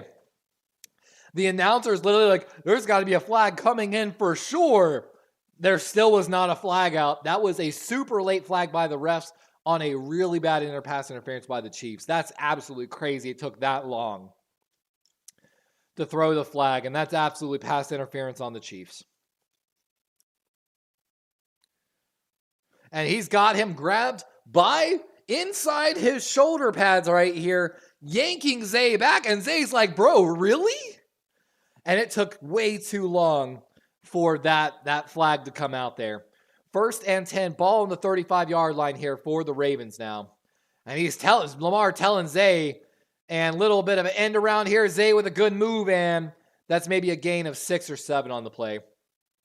The problem is, though, if you have an end around like that, Lamar can't be like, Zay, you're supposed to come back. At that point, everyone's going to know, hey, watch Zay on the motion. Like, and that's the offensive, like, things, you know, that Russ not playing yet that I don't want to see. But, you know, 5 minutes left in the first half. 2nd and 4. Handoff up the middle. That's Henry's. Cuts back right. We've got a flag. He's tackled at the 51 as I'm guessing this is going to be a hold against the Ravens. Lamar clapping, so I don't think it's against the Ravens. Offsides against defense. Lined up in the neutral zone. Penalty declined. First down. And Chris Jones way across the line of scrimmage right there. Wow. I'm glad the Chiefs aren't getting away with absolute murder like they did in the playoff run last year. Because last year they were not getting any penalties called on them. They probably wouldn't have got that pass interference called on them. Derrick Henry, 8 rushes, was that 32 yards now? Play clock coming down here. A little play action.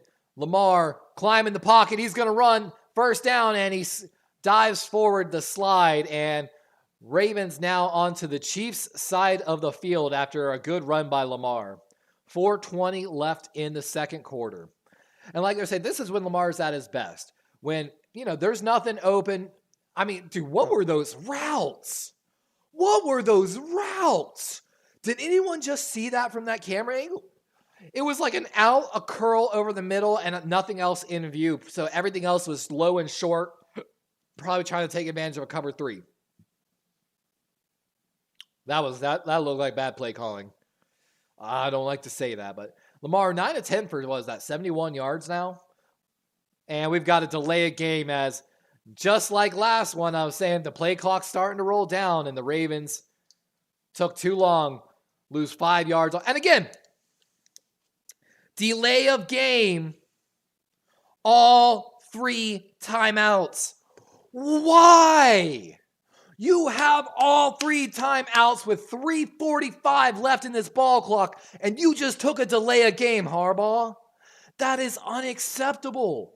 Really? No coach was like, hey, play clock. Hey, Harbaugh, time. Like, mind-blowing right now, guys. Mind-blowing. After the 5-yard penalty, Lamar going to keep it, quarterback run, and that's a gain of maybe 4. I'll be honest, I'm not liking how many quarterback design runs there are so far, but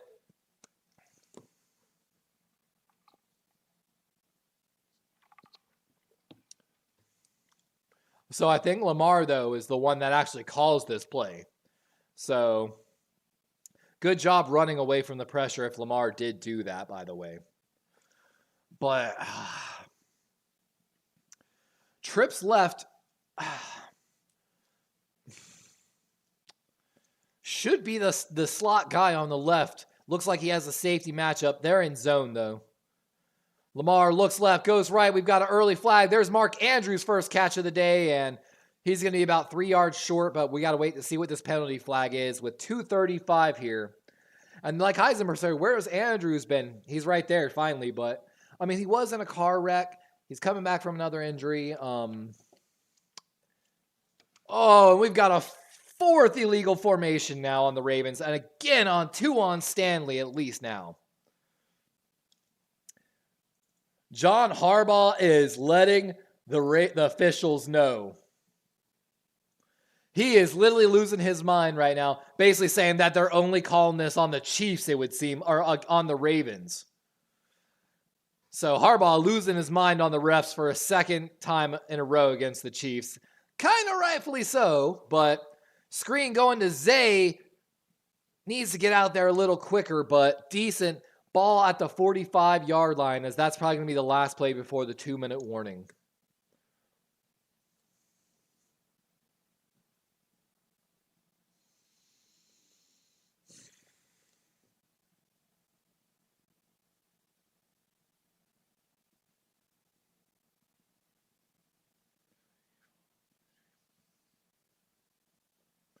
I just, again, guys, maybe I'm being nitpicky on some of the stuff, but I'm absolutely upset that we just took a delay game that seemed to kind of kill our momentum and set us back 5 yards, which obviously changed the play calling and how the expected results of the plays were,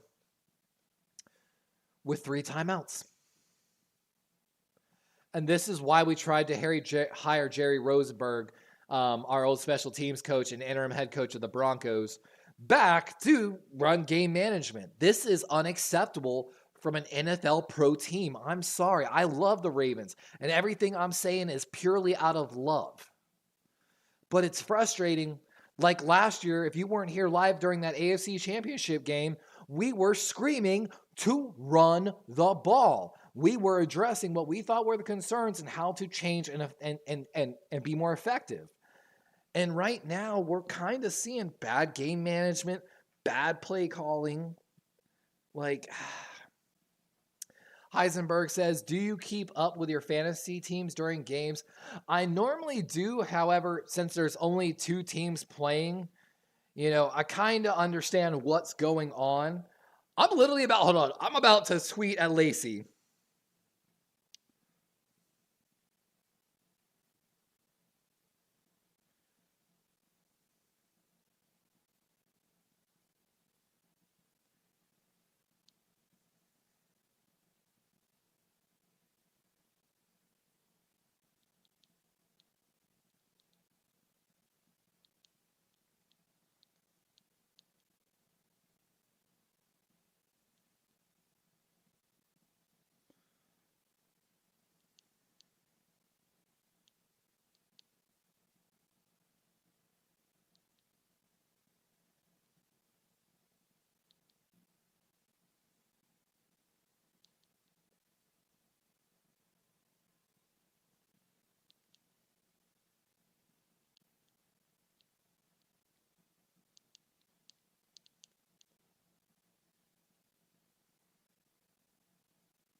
I'm tweeting out the wife of the GM of the Baltimore Ravens. I'm not even going to lie to you right now.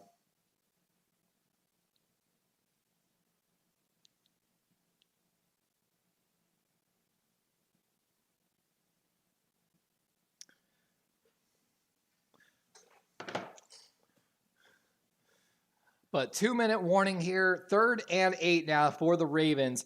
Cheifs definitely look like they're bringing some pressure. Could be coming from the Ravens' right side.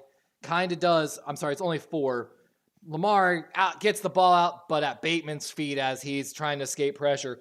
155.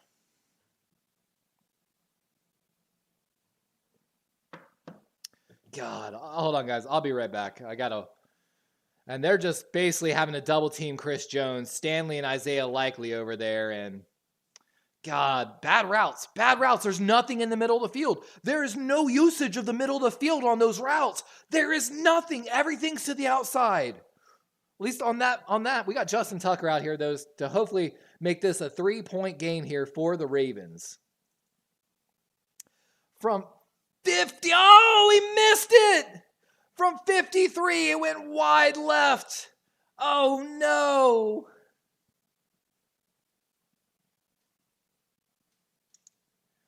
That's pretty funny, Kitty, by the way. That's a top-tier comment.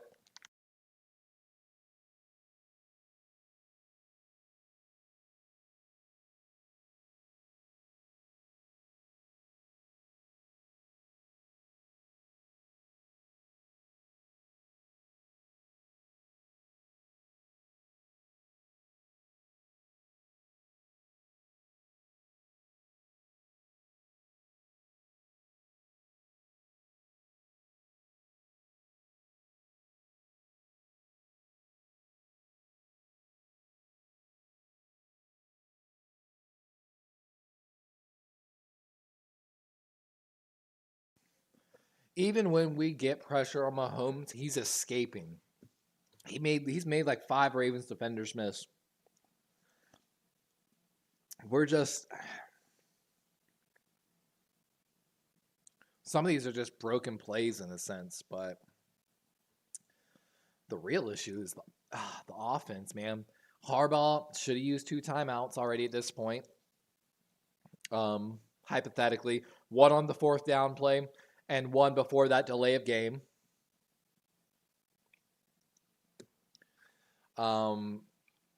It seems like Monken's passing routes are just not using the full field. And again, maybe he's setting up for a second half. We talked about that a lot last year, that, it's more about how you finish in the second half of the game, but it's not looking good right now. What up, Cheifs Goblin? How you doing, my guy? Y'all playing a good game so far. And if YTC ever joins, I gave him really good betting advice, it would seem like. Young Ho passed Justin, but then I'm pretty sure Justin passed him back before the end of the season, if I'm not mistaken.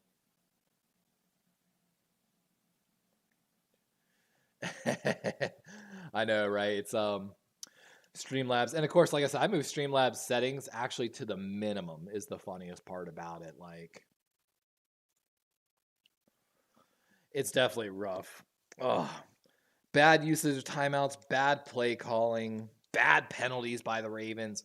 We're up to at least 4 illegal formations, at least 2 of them on Ronnie Stanley. Like, the Ravens are not playing well right now. There's tons of miscommunications on that 4th down gadget play. Nelson Aguilar missed his block. And Mahomes, throws a pick to Roquan. Pressured. It looked like Roquan got underneath it. Let's go. Ruling on the field is the interception. All turnovers will, of course, be reviewed, though. And Travis Jones, one of the breakout candidates for the Ravens, applying the pressure to Mahomes, getting that hit, and that's an interception. Let's go. We've been working out in the gym. Getting that muscle, son.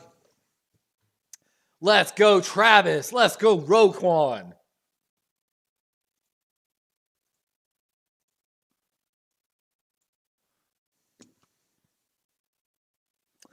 Let's go. Ravens have 2 sacks. That quarterback pressure and hit leads to an interception. Ravens back in this now. 144, ball on the 49-yard line. Another attempt to try to get some points. Little halfback outlet pass, little low to Justice Hill. Makes a man miss. Still going and out of bounds with a little extra. Down at the 44-yard line of the Cheifs. And again, ball a little low there from Lamar.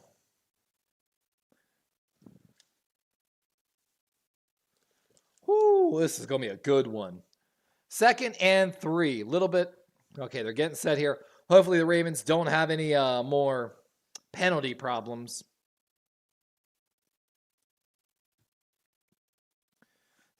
Lamar stepping up. He's going to run for it. And a first down at the, I believe, the 34-yard line. Just outside of the red zone. First down for the Ravens.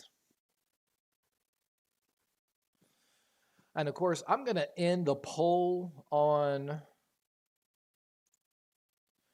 Rashee Rice.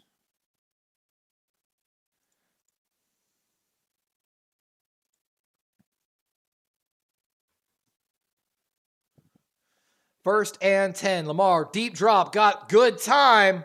Still got time all day. He's going to take off with it. Makes a man miss and solid gain, but Chiefs must have had everyone covered downfield. Lamar had like 7 seconds there. Spongy says, let's go on the Tucker miss. I'm facing him in fantasy and the Ravens D on my other, have the Ravens D on my other fantasy team. I know, right? That is nice. Like, 2nd and 4. Lamar, quick pass to Likely. He's got a little space and he's out of bounds after gaining a first down. Smart play by the young man. Going to stop the clock with 27 seconds left, as I believe that's going to move the Ravens into the red zone. And Lamar Jackson only needs less than 305 yards to catch Cam Newton in NFL rushing yards all time by a quarterback. Might have a chance this season to catch Michael Vick as well. Here we go. 1st and 10. Lock in, Ravens. Ball on the 19, so we are in the red zone. Give the lucky ball a rub. Rub your lucky balls. And there's the timeout from... Thank you! Maybe Lacey saw my post. I literally tweeted at them that they need to start using these timeouts to not take a delay game. As the Ravens are about to take that delay game, use the timeout. Let's go, finally. Finally, a little bit of game management. Thank you. In the final 30 seconds, we used the first timeout when we should have been using them all the time. Like,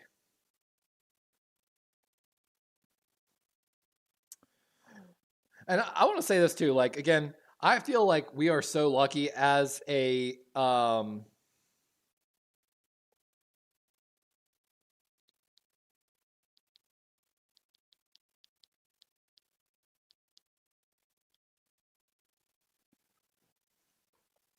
tweeting out here. 1st and 10. Again, ball on the 19 after the timeout. Hopefully Ravens drew up the goal play here. Lamar looking for Likely again, got him, and makes a man miss and dives for the first down, and I believe the Ravens just used their second timeout.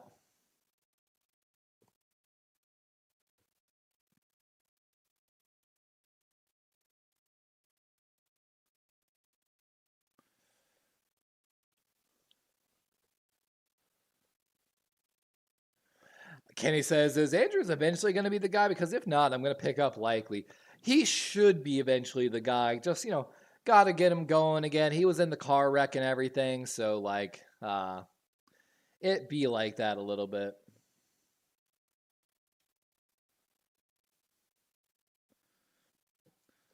Lamar, 8 rushes for 63 yards today. Already eclipsed how many, rushing yards he had in the AFC Championship game.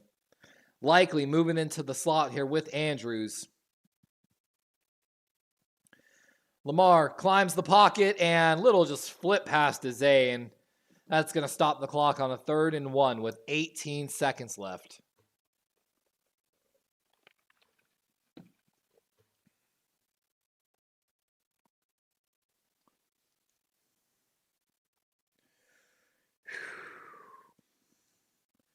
Ravens look like they're in good shape right now. Lamar don't look like he's breathing heavy either. He looks calm, smooth still. Strong formation right here. Only a single receiver at the top of the screen. A little flip play to Justice Hill, and he's got the first down as they're going to need to take their final timeout there. Would have liked to see Justice Hill run out of bounds so we didn't have to use the timeout, but... Oh, KC going to call their first timeout, I think. Oh, no, okay, Baltimore did use their final timeout.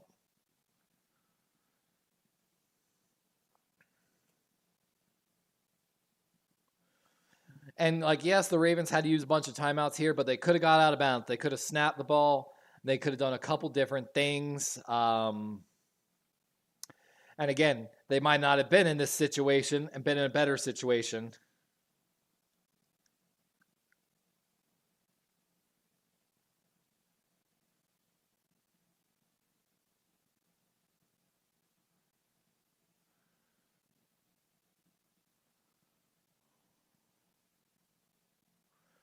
Whew, 13 seconds left. 1st and goal. Zay moving inside here on a stacked formation at the top of your screen. Jackson looks right, looks left, goes over the middle and batted down as he was looking for Justice Hill coming across the field out of the backfield. And with 9 seconds left, Ravens going to get another shot here. And Tucker was running out, but Lamar is telling them to get back. Kenny says, I'm trying to help Sponge from becoming a degenerate gambler, but I'm too late. Oh my God. Field goal unit came out. Offense came back out. KC should use a timeout like they're saying. Let's see if they do. And they do, of course. as that's a good timeout by the Chiefs.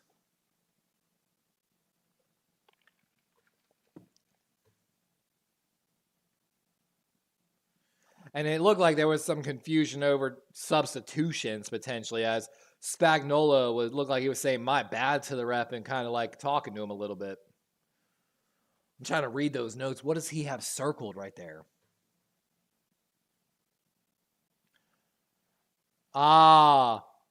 Steve Spagnuolo was trying to call a timeout. He's not allowed to.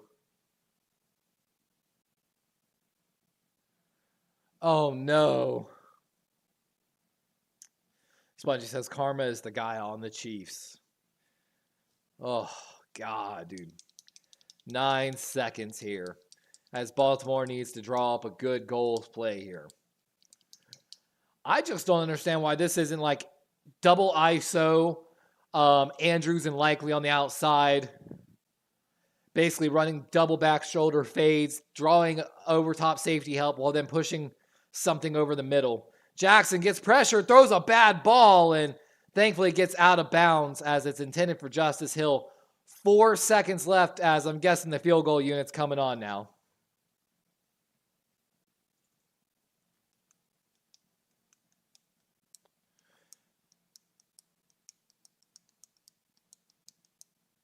And here comes Justin Tucker. They're trying to jinx him. Has never missed a field goal from under 30 yards. They're trying to jinx him. And like Kenny said, this game should be tied, but Sponge, I think the Taylor Swift appearance count's only at like 3. So, and of course, Tucker continues that perfection from under 30. As it's 10-13 Ravens as we're getting ready here for the halftime. But kind of like Kenny was saying, man, this should be a tied football game. There's definitely been some issues. Wait, did I just see that Henry was out? No way I just saw that. It definitely has not been bad, but...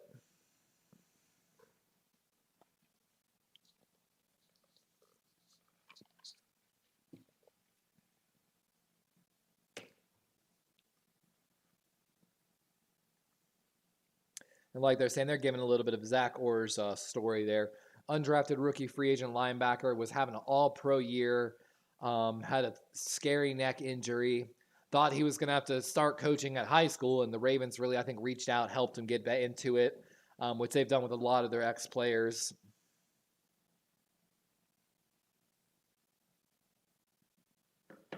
And kickoff here by Tucker with 3 seconds left. I'm going to guess this goes through the back end. It does. No return here with 3 seconds left. They're going to have to move the kicker even further back if they want some of these kickoffs returned. Just as simple as that. Like,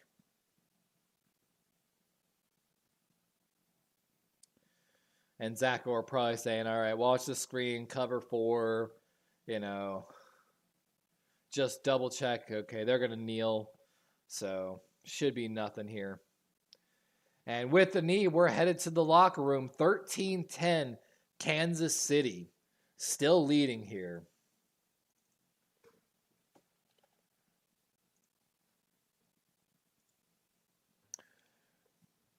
And that interception, we so desperately needed. And this is why I fought people to get the Ravens defense in so many different leagues, to be 100% honest with you, was because I know that Ravens defense was going to be good. Like, there was no question in my mind about it. Check how I'm doing on Sleeper, and then I'm going to check in on my ESPN leagues for... So let's talk about the game a little bit here. Lamar, 13 of 18 for 105 yards. Patrick Mahomes, 9 of 14 for 117 yards. Of course, Lamar, the leading running back right now with 8 carries for 63 yards. Zay leading the Ravens wide receivers with 5 catches for 39 yards. Rashee Rice on the Chiefs side, 4 catches, 47 yards. Xavier Worthy actually on that end around 21-yard rush is leading. the rushing 4. And it's just crazy. The win probability, I don't know if it's showing up here on the screen. Baltimore jumped to a good win percentage, 57.6, and it is dropped as low as the Chiefs winning 76.6%. I'm really not liking the route combos that I'm seeing out of Monken right now, especially in critical situations. We saw bad blocking by a few guys like,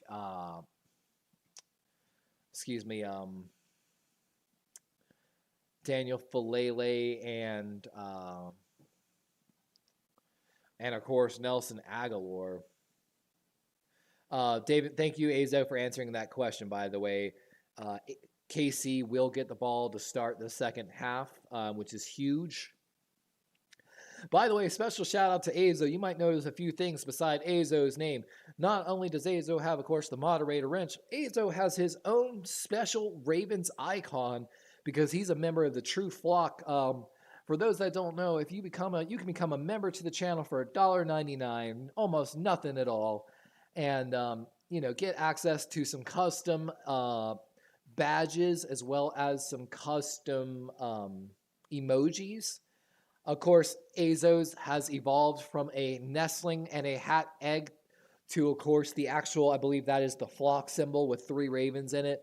Real member of the flock. The badge slowly increases, of course, the more that you, stay a member, eventually finishing in the final badge that is Jonathan Ogden, the real true original Hall of Famer for the Ravens. Of course, don't forget you can do different things like gamble, which gambling is used on loyalty points. You can play the slots. You can bet, have some polls. And of course, now that halftime is over, we're going to officially close the polls. Betting has been closed on that one. Okay, I can still go back to it.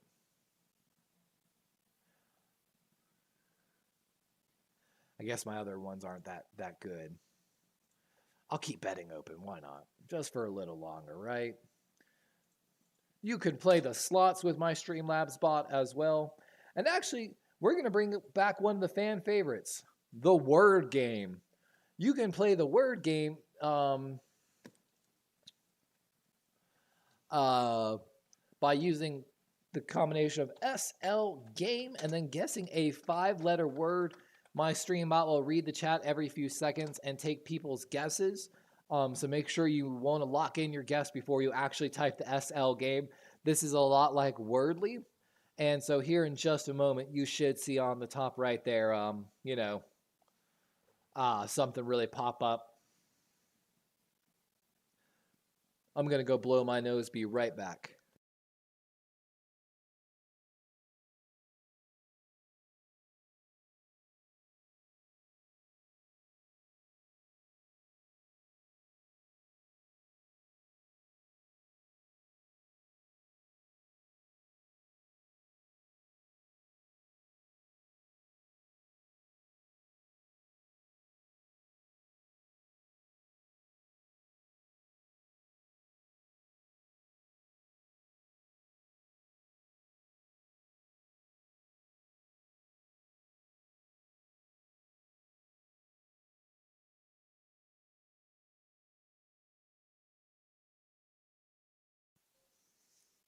Well, say it didn't take mine, but it took Spongy's. Oh, Azo's got. So, of course, green means that you got the correct letter in the correct spot. Yellow means you've got the correct letter in the wrong spot. Only 4 guesses left for that. I wish I could get Streamlabs to award points out to whoever guesses the correct word, but I don't have a way to do that yet. Joe Stevens, if the Ravens kicker didn't suck, they'd be...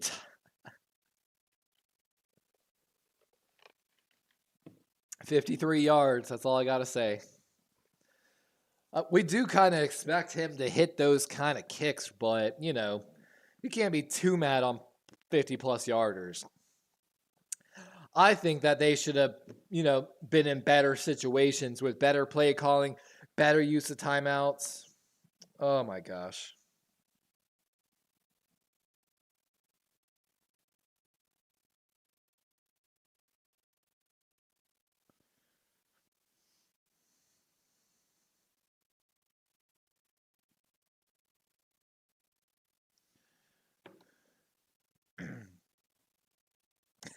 Joe Stevens over here trying to troll me a little bit with Justin Tucker.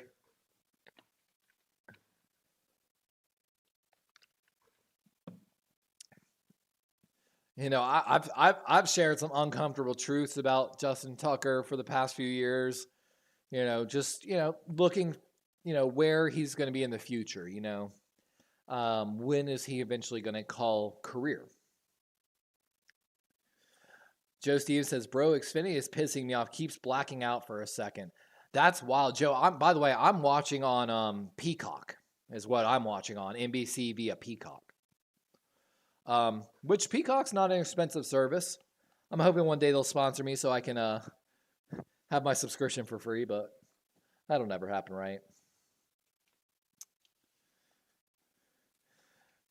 Ooh, Spongy saying he'd take Bates over Wild. Joe Stevens, I've never heard of this Tucker guy. Seems like some opera singer to me. What's really funny about that, Joe, is I actually used to have a GIF of him singing singing opera for the NFL commercial.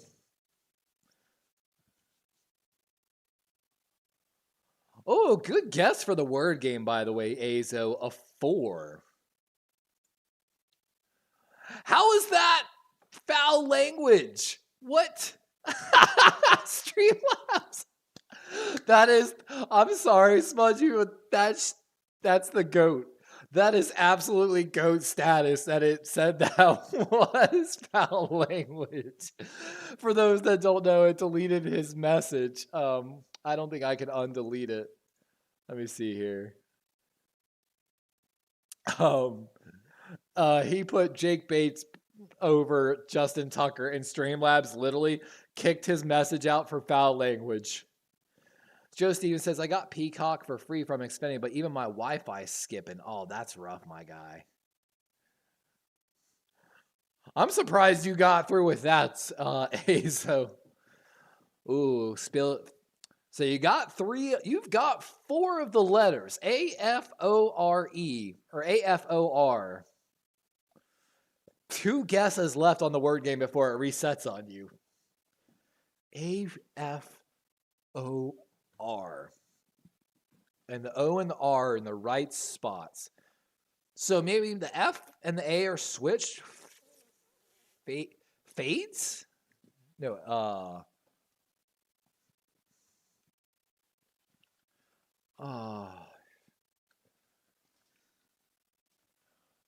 that's so tough. Oh, I didn't even see that message, Spongy. That's funny.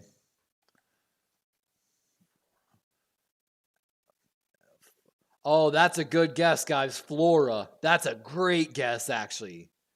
Hey, congratulations, Joe and Azo. Got it right. I'm pretty sure Joe meant to say Flora. Good job. Hold on. Let's see here. Loyalty points. Let's go to... There's Joe. We're going to give Joe an extra 1,000 points.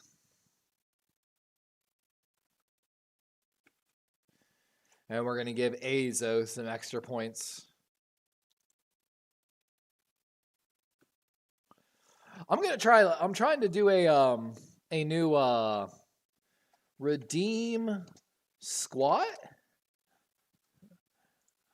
You're supposed to be able to redeem, forcing me to do squats at the end of my stream or at halftime by using like 10,000 loyalty points. But it doesn't seem like it's working. Hold on.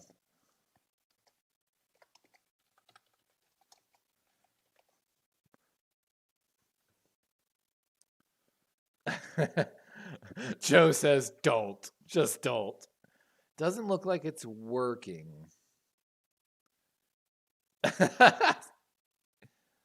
Let's see. Redeem via chat. Exclamation redeem.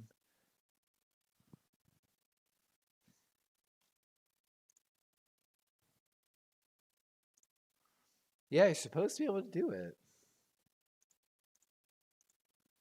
Oh, it did do it.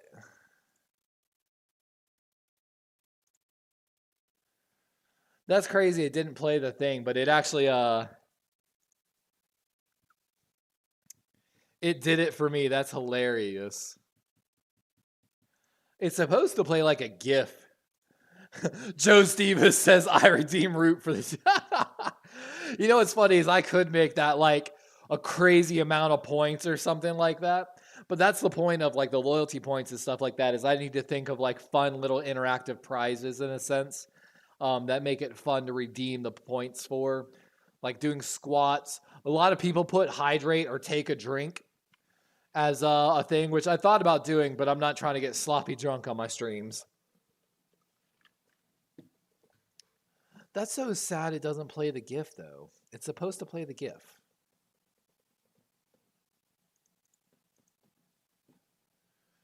Ooh, brand. One letter off, Azo. Spongy, what are you doing? It's something R-A-N-D. Oh, grand.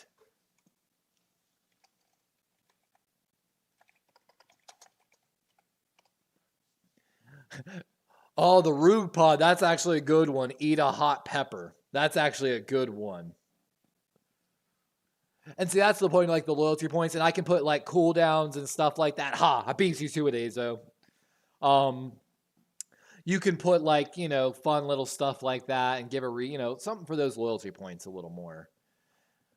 But that's a good one. Eat a hot pepper. And I can put like a global cooldown. So like it can only be like used once every stream or like only one per person per stream or something like that.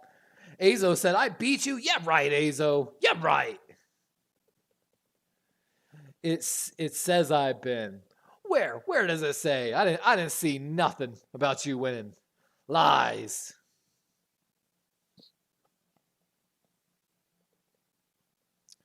What's funny is I can actually do a thing called the stream boss where I can like make a little boss, kind of like your game Azo.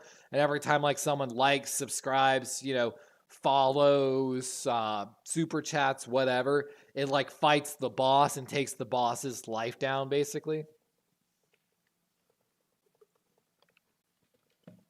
Azo, you should try the redeem squat. I want to see if it works correctly. I 100% know you have enough points for it as well. Spongy, yes, tomorrow's game will be on OBS. Another reason I'm doing OBS over StreamYard for the games is StreamYard does not allow me the option to directly connect to streams that I have already scheduled through YouTube, where of course I'm given way more options on my viewer audience settings.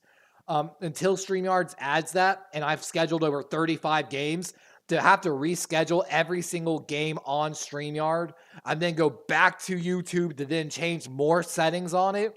I'm not doing that for StreamYard.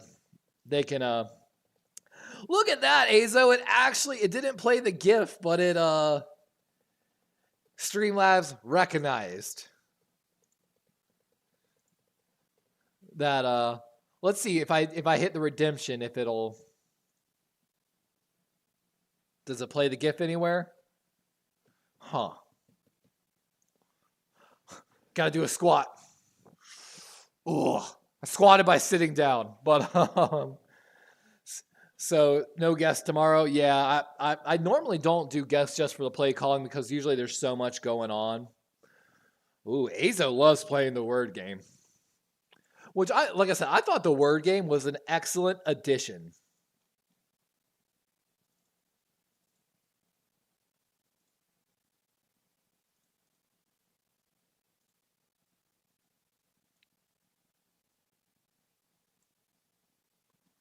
Made it just a tiny bit bigger there.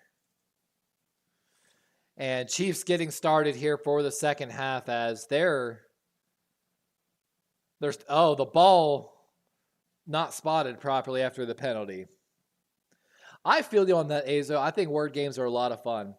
Joe Stevens says, I redeem no more NFL commercials. It's dumb that we need to grow the sport globally. It grows by itself. I feel you on that.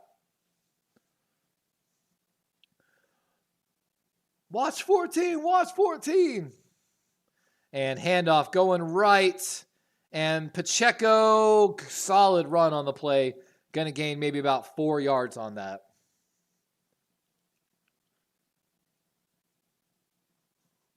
And Kyle Van Noy getting a healthy amount of options.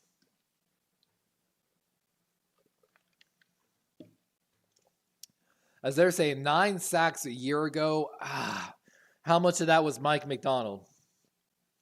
We're looking to see that here as we've got a Chiefs player down, but Pacheco, and he's on the sideline in pain.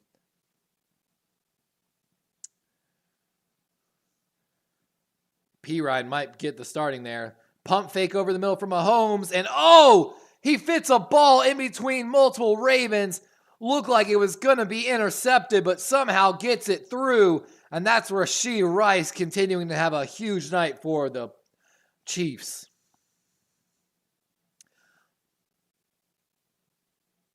And Rashee just sneaks behind. Roquan jumps up for the ball, and that ball just snuck in between Roquan and Marcus Williams. Great throw. God. Throwing it behind the robber. You cannot get beat like that if you're the robber. And Baltimore just took a time. Why?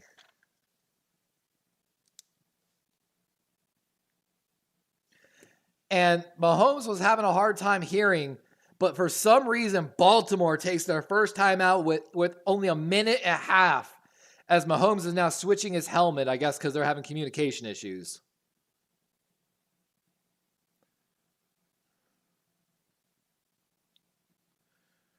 Rashee Rice shouldn't even be on the field, man, to start with. That dude should be in jail. Rashee Rice should be in jail, but, we're not police officers. We're not law enforcement.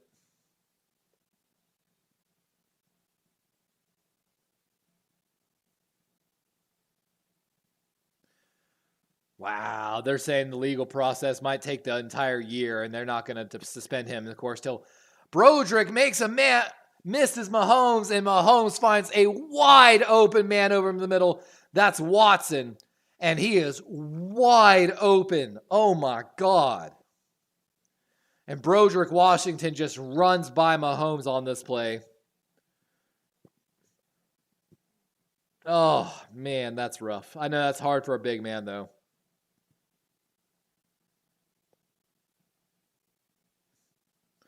That's heartbreaking. Spongy says, yeah, Pacheco did get hurt. I don't know if he's back in.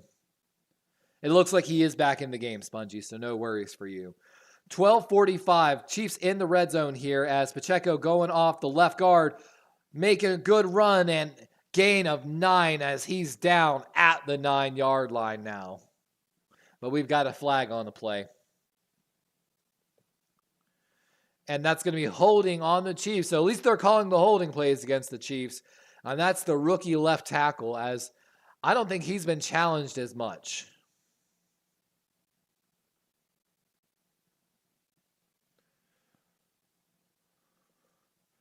He's having some solid runs, Spongy. He's definitely, like I said, I can see a step difference from the old Pacheco, but he still runs hard.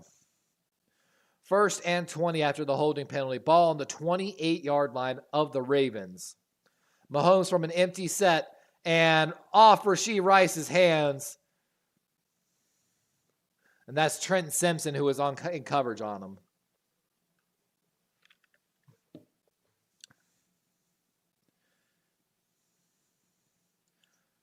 And Trenton, good play on the ball.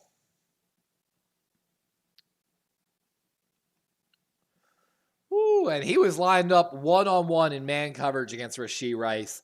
That is hard to see.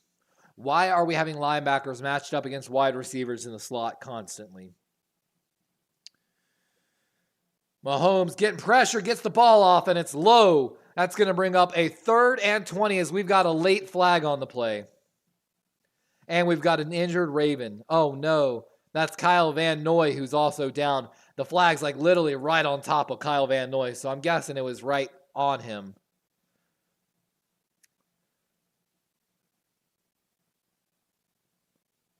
And that's going to be a roughing the passer on Namdi Matabike, the Namdi. And Kyle Van Noy hurt too. His hand did hit Mahomes in the face. I mean, that's so hard though. There's nowhere for his hand to go, and you're taught to take your hand up to try to block the ball. I hate that roughing the passer call. I think that was such a garbage call. I understand by the letter of the law why it was called, but I think that was an absolute garbage call. I understand hitting their head, I think technically even with your hand is against the rules, but I think that's garbage. I think that's absolute garbage. Because again, you are taught to come up and strip the ball. That is football 101 that's taught as young as Pee-wee. You're coming for the quarterback, get your arm up to strip that ball. And that's all he was doing. And as Mahomes threw it, he turned, got hit by another guy to the point that, again, like his body was small. There's not a lot to hit.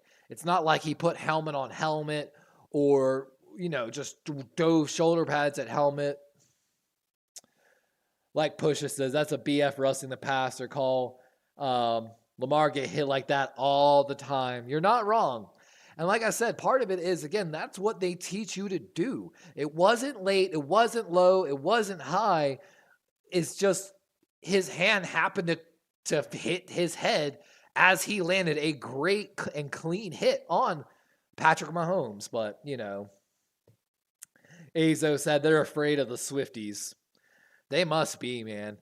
Harbaugh was losing his on the refs earlier about not calling the Chiefs lining up incorrectly. But we'll see maybe a little more of that in breakdowns. And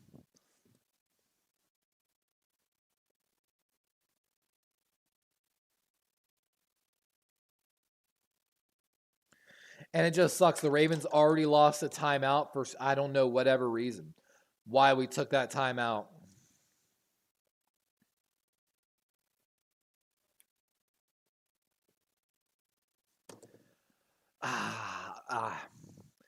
I know Orr's not calling a terrible game, but there are some things that I'll be honest, like the whole linebacker matched up on the wide receiver in the slot in a man coverage reminds me of like Madden, and you're not able to make the adjustments that you need to make. Maybe I'm crazy, but it just doesn't seem like we're matching up well personnel-wise.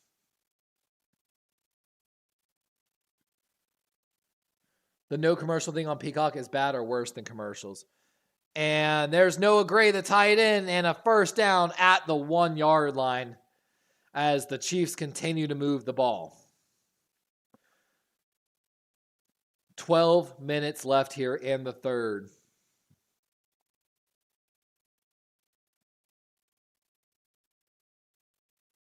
And just a little tight end screen there. And that's what I want to see the Ravens running more with, likely to be 100%. Or with Mark, and that's what they're talking about right now. They're talking about how the Chiefs run such an effective screen game. I know. It's why in the pregame show we talked about that's what we wanted in the second year of Monken's offense. Pacheco, I don't think he made it. He makes it in on a third effort, I should say. Not even second effort, third effort. That's one of those ones where, again, I can't believe the refs did not stop. They do that all the time and stop it if the pile's not moving. The pile stops and they let it keep going, but that's a touchdown for the Chiefs.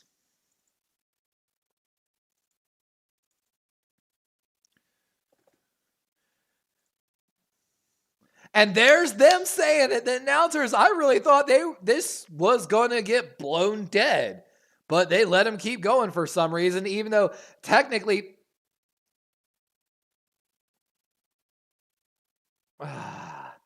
And the Royals announcer coming in saying, yeah, he was pushed back. I should have stopped. But at the goal line, they give him a little more leeway.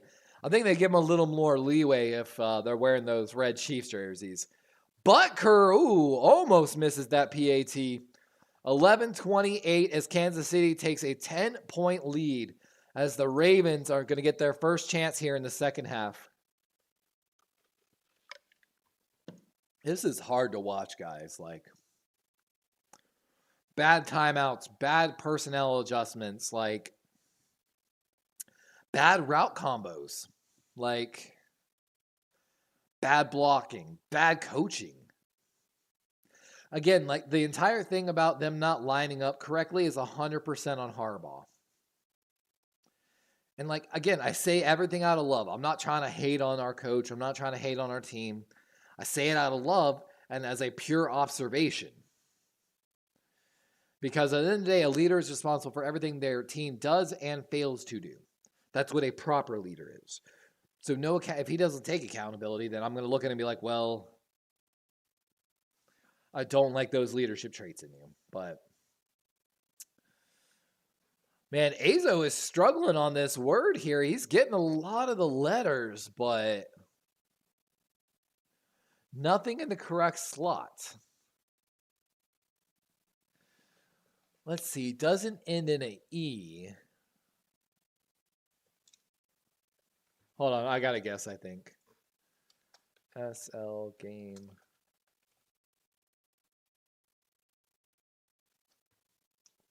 Let's see if the game takes mine. Oh, I missed the M, though. I'm so dumb. Sorry, Azo. I wasted a slot. But I got the A is at the end, which actually really, I feel like, helps your words. So now you know there's an E and an M in there with that A 100%. And it ends in A. 5-letter word. Come on, chat. 5-letter word that ends in A and has an E and another A in it. Aaron. No, it doesn't end in an A. That's tough. Ends in A.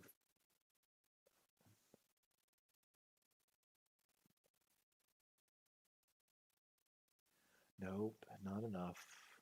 Doesn't have an N either. But it does have an M. That's a tough word. And there's Sao Paulo, Brazil. They've got a little party going on for the Packers-Eagles game. Oh, media, that was a good guess. Will it tell me what the word is? Oh, I hate that it doesn't tell me what the word was. I really wish it would. I'm like interested more. And here goes as the Chiefs kick this ball away. And going back through the back of the end zone as the Chiefs continue just to say, well, we don't care. We're just going to ignore that.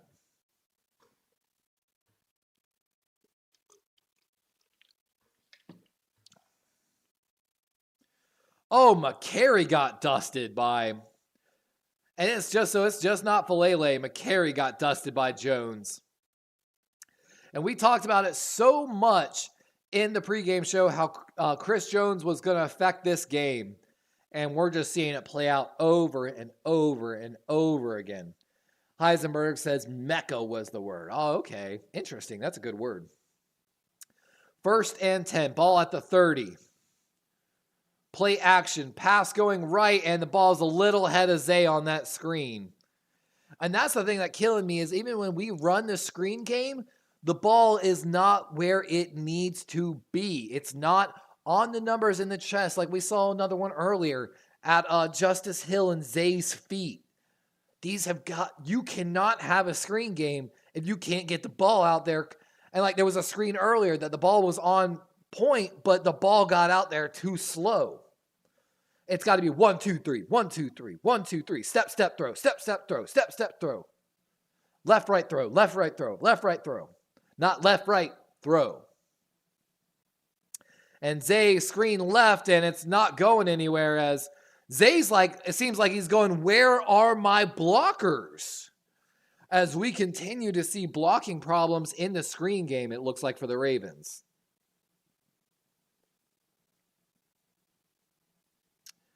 And third down, as the Chiefs are starting to realize the Ravens O-line can't stop them, which is becoming an issue. Harbaugh, he's got that look on his face like he's searching. Lamar, little bit of a high pass to Justice Hill, but he's got tons of space and pushed out of bounds. Looks like right around the 45-yard line with 10:35 and ticking here in the third. And let's see here. And yeah, like they said there, definitely one of the guys in zone for the Chiefs that was trying to pass his guy came too close to the middle of the field, left his zone, and left Justice Hill wide open. Little bit of a communication breakdown and bad coverage by the Chiefs on that. 10:05. Hill now leading the Ravens in receiving yards. That's not what we like to see. Little fake toss pass to Andrews, and that's a first down. And like I was just saying, that's not what we like to see. I don't like to see the running backs leading in receiving yards. And because that's all we've seen out of this. I know I said I want to see a screen game out of Monken, but if the screen game's not working well, if you're not hitting the throws, if the blocking's not there, we've got to adjust. And I feel like we're not fully utilizing the field properly. I won't know until I look at the all-22 cam, but handoff going to Henry as that's his first carry of the second half, by the way. First carry of the second half, 9:15.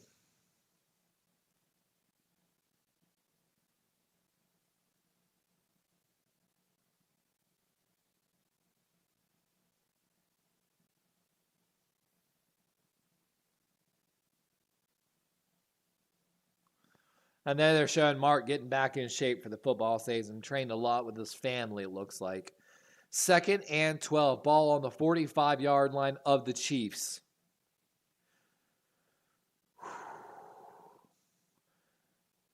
Jackson going deep. Oh, no. Oh. And that was a really bad throw. Looking for Isaiah Likely. The Chiefs defender had like 2 steps ahead of Likely and drops an easy interception on the play. And offensive line finally gives him some time, but that's just a bad design, man. That's a badly designed play, a horrible decision on the throw. If you're going to throw that ball, you have to put it behind him and give Likely a chance to jump ball it and go airborne. Not lead him deeper where the DB's already got 2 steps on him. Badly thrown by Lamar. Lamar going deep again, and again almost could have been interception. Ball really far behind Zay as Watson makes a good play for the Chiefs. And Zay is really frustrated after that throw. And the worst part is Zay has that half a step. He got behind Watson. He's got the half step. You just got to deliver that ball with some air on it like the last ball you threw. What's crazy is the ball he threw to Likely was the ball he should have thrown to Zay, and the ball he threw to Zay was the ball he should have thrown to Likely. Little frustrating, to be honest with you. And maybe I get on Lamar about that because I used to coach a guy who had at least minimum college, maybe even pro level talent, arm talent. And when I would sit there and I would run routes for hours with him while he threw the ball. And I would coach him you have to understand on certain throws, you have to know and read. You have to know on the throw where it's supposed to go. Case in point, on a corner route, you don't miss short. You never miss short or inside on that throw. And if you do, you're headed for the bench eventually. But of course, so on that corner route, if you miss high and away, aka the sideline. Same thing when you're doing inside or front line and back line pylon throws in the red zone. You have certain rules with the throws. Then when you get to the next level of quarterbacking, that more advanced, the game slows down, pro-style quarterback, you read, and we already saw Mahomes do this once. You read the defender. If the defender has their back to you, like we saw on the one play, I think it was Harrison on the outside, and he just put the ball to Pacheco, and it went off his hands. Could have been a huge catch for the Chiefs, but just, Pacheco dropped the ball. You read the coverage. So again, like, if you got a guy running a post in the red zone, and the guy's got his back turned to him the entire time, you can actually throw it behind your guy. Because it's the pass interference potential. He's not looking for it. And again, if he's like right there with your guy, the stop of momentum's actually more effective than throwing the ball ahead of him in a very limited and tight space. And I'm going to be the first one to admit, I know it's way harder to do in real time. I'm going to be the first one to say I'm not a quarterback. I do not survive and thrive under that pressure in the pocket. So all the credit to those that can play that position and do play that position. But God, that's so heartbreaking to watch. Like I said, the mechanics of the ball were thrown on the wrong downs at the wrong person. If he had thrown that ball like he threw to Zay, too likely would be we'd be 5 yards or in the end zone. And potentially a pass interference. And if he'd thrown the ball like likely to Zay, I got faith Zay makes an over-the-shoulder catch on that ball. Looks like he also had about a half step on the safety out there on the outside too, but again, what do I know? What do I know? Chiefs here at the 10-yard line after the punt. Handoff going left for the Chiefs. Gets the outside, and that's going to be a gain of maybe about 4.5 on the play. 8:15 here in the third. And now they're showing Travis Kelce at the Eras Tour in like London as he, makeup, talks her, carries her off, all that fun stuff. And she's watching intently right now. 7:55. Rashee Rice in motion here. Handoff going right. Ravens defender in the backfield early, but Pacheco able to get back past the line of scrimmage on that.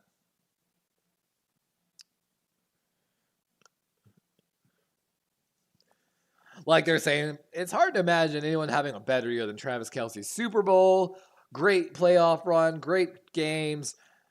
Dating Taylor Swift, going to the Eras Tour, visiting zoos in Australia with Taylor Swift. Like, you got to at least appreciate Travis for that sense.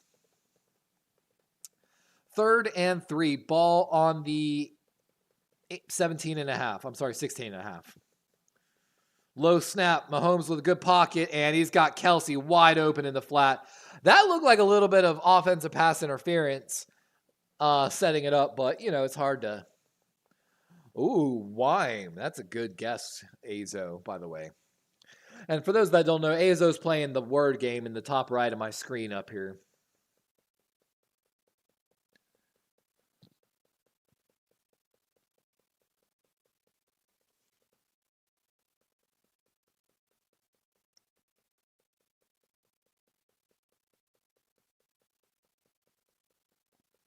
And we've got a time. The Ravens use their second. Why? And Mahomes is laughing at us. What is this timeout using? I know I tweeted at Lacey to use the timeouts effectively, but this is horrible time management right now by the Ravens. 2 timeouts blown, and we're only halfway through the third. What is going on? Spongy says, I only love Travis because of his brother. Ooh, Thyme. Is it Thame, like the Thames River? What is going on with the Ravens right now? They are looking so bad.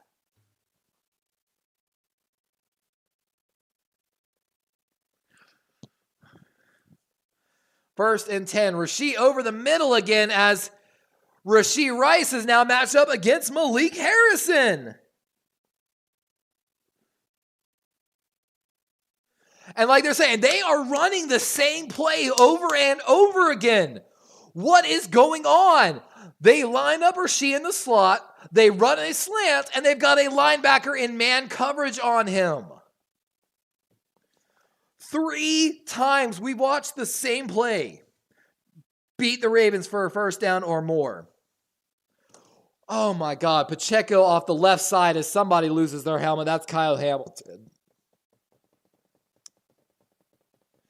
Like Kenny says, this can't be encouraging. They're like playing Madden against us. They are running the same play over and over again, and the Ravens are putting a linebacker over a wide receiver and letting it happen. Like, this is ridiculous. Oh.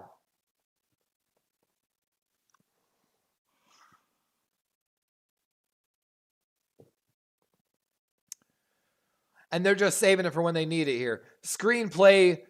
And P. Ryan got a first down as Travis Jones is making a play 10 yards downfield on the screen.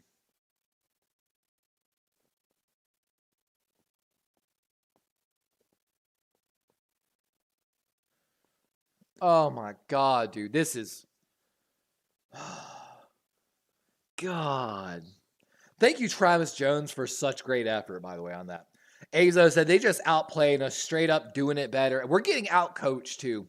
They are taking advantage of our defensive coordinator. They are taking advantage of our run defense. Like, and there's a 5-yard gain. The Ravens, like I said, we're getting outcoached. We are 100% getting outcoached right now.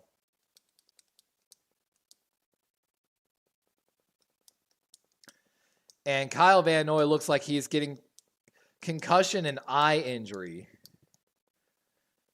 Looks like he might have got hit in the head and the eye right there. I'm guessing maybe an injury to the orbital socket.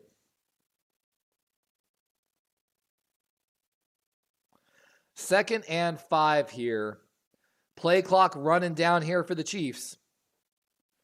Mahomes getting pressured, having to run. And he's just going to get rid of this ball back to the line of scrimmage.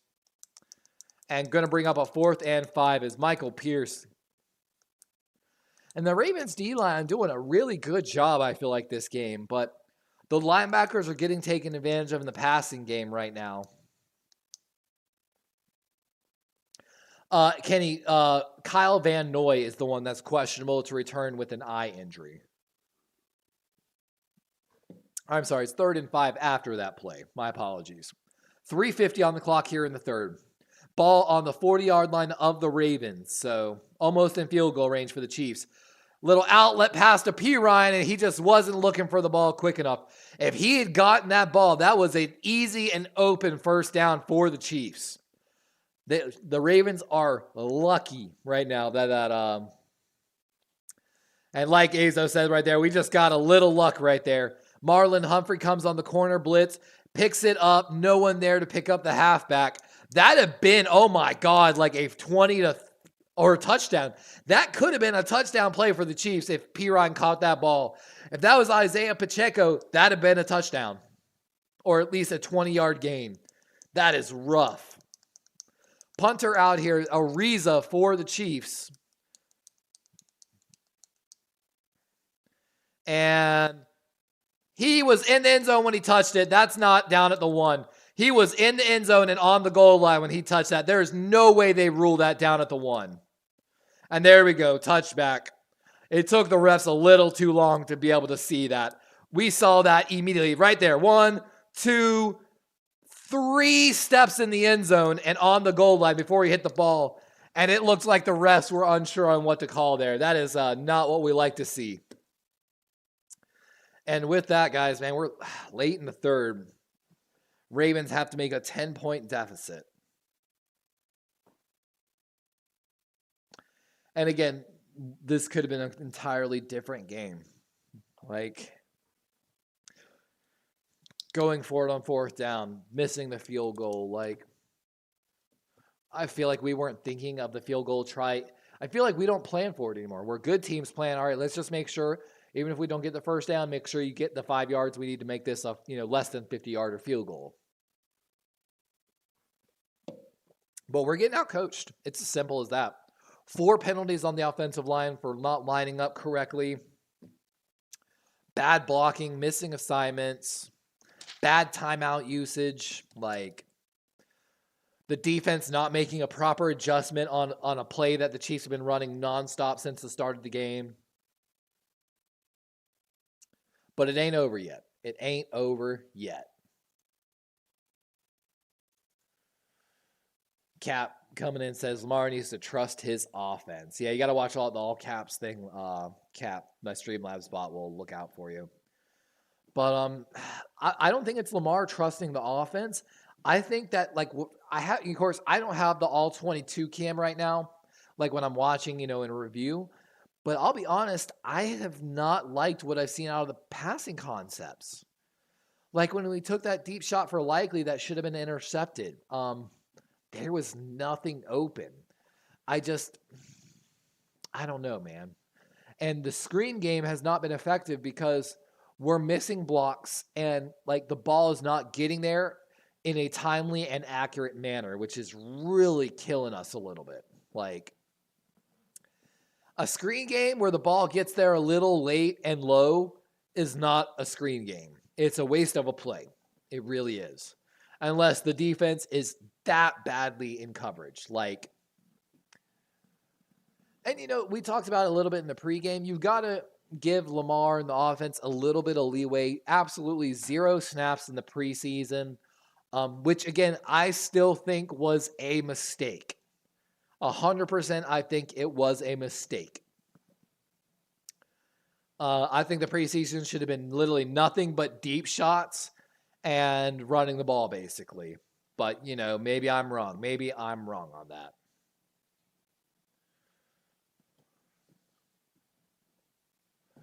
Yep. Phantom horse collar, goal line stop with no whistle. Exactly, Steve.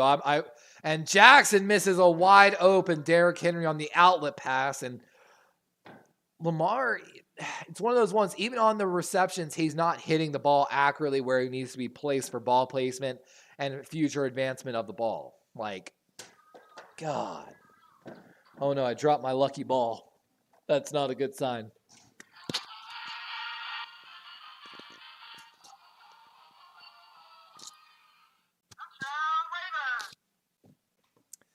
Second and 10. Strong formation left. Ravens little play action. Lamar over the right side. He's got Bateman for a first down, and Ravens offense showing a little bit of life from Bateman finally. Rub the balls, guys. Just rub the balls. It makes everything better.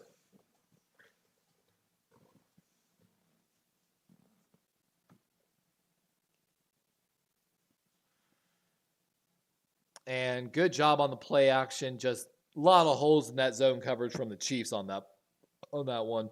First and 10. Ball on the 45-yard line of the Ravens. Long field to go here. Handoff to Henry. Going right. He's got a little space and tackled at the 40 to 41-yard line. I'm going to say something controversial. I really hope that everything picks up pace. Henry doesn't look fast running the ball behind this line. It looks like he's having to wait so long for the play to develop that he can't get going. We'll see here. Second and 4.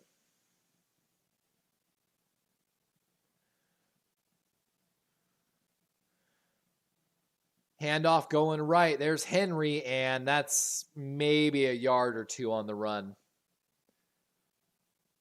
And like I said, I think it's more on the offensive line than Henry, of course. I just feel like they're not getting that push that they need to get. Hey, congratulations, Azo, getting the word game, by the way. The word was trove. 1:45 left here in the third as we're quickly approaching the third quarter. Ravens still down 10 as they're pushing down the field, trying to get this to a one-score game.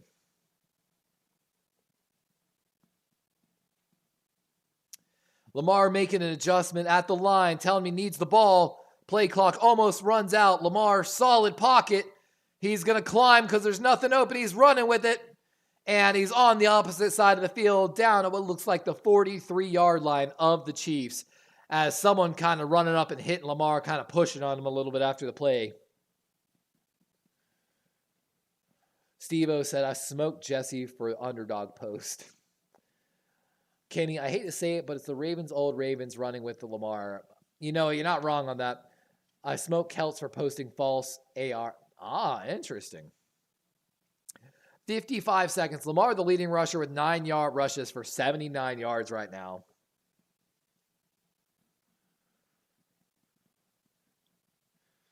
Lamar getting pressure, rolling out. He's got some space. The 30, the 25, the 20, the 10, 15. And pushed out just short of the 10-yard line, but we've got a flag on the play.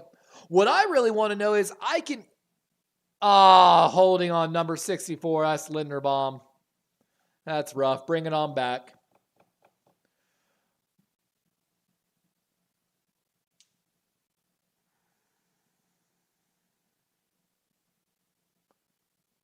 And I love they went to show us the hold, and then that was such a garbage holding call. Such a garbage holding call. What can you do, though?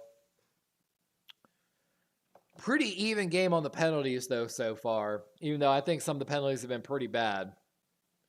1st and 20 now after the penalty. 20 seconds left. That pushes the Ravens back across the 50 to their side. 3 seconds on the play clock. 2, 1, and they just get it off. Lamar's going to have to keep it and run. And only a gain of 3. Going to bring up 2nd and 17 now, as that's going to bring an end to the third quarter. Again, Baltimore down 10 as the fourth quarter is getting ready to start.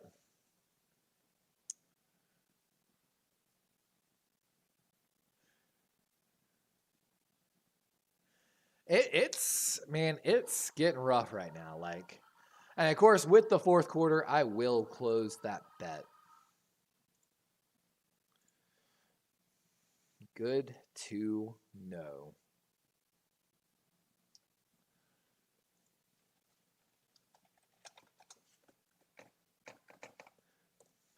Steve-O knows you gamble. You don't play the slots in this channel.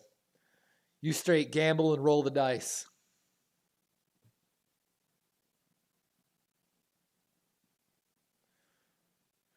Kenny says, I lost my soul in a game of Mario Kart on NES and won it back on Mario Kart N64. I'm going to be honest, Mario Kart on the N64 as well as Super Smash Bros. On the 64 were like the OG GOAT games for me. Me and my brother played Super Smash Bros. On the N64 so much, we started making up our own games. Like we would go to the Star Fox level, designate a halfway point for the level, and essentially play a game of dodgeball. We would turn like bomb-oms, motion sensor mines, and a bunch like boxes and other items up to super high rates and drops. So it just became a game of like throwing bomb-oms and motion sensor bombs at each other and trying to set it up and stuff like that. And then we would like have the invincibility star. And if the invincibility star came to your side, it was like, a pass that as long as you had star power, you could just go to the other side and try to fight the dude. Me and my brother played that so much growing up.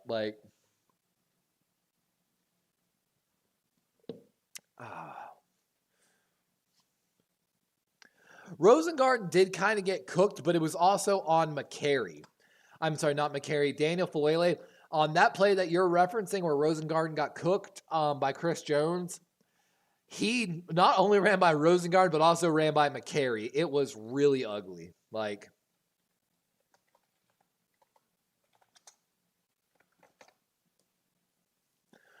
What up, Corona? Kenny says, I love Mario Kart and Conker's Bad Fur Day and GoldenEye. Oh, yeah, GoldenEye was such a classic. Oh. One of the funny tactics that we used to use in GoldenEye is get them to start chasing you, and then when they're chasing you, make sure you're going towards a wall that has a 90-degree turn. Take your frag grenade and throw it directly at the wall. Have it bounce over your shoulder, basically, at your pursuer, and then you make your 90-degree turn to protect you from the explosion. Used to enjoy doing it so much. I don't know if you can join with 20,000 points, Azo. 2nd and 17. Lamar, pretty clean pocket, gets pressured late, rolling out right. He's going to dump it off. And Isaiah Likely makes a man miss. Zay blocking the 5, the 10. Or I'm sorry, the 10, the 5. Touchdown, Isaiah Likely, the CCU alum. Teal Nation. And I try to tell people that Isaiah Likely has that connection with Lamar. Let's go. And this is 100% Isaiah and Lamar just making something happen. Isaiah Likely was known for his yak in college, being able to make a guy miss. Makes one there. Great blocking by Zay. And hits the brakes to make a Chiefs player run by him as he walks into the end zone.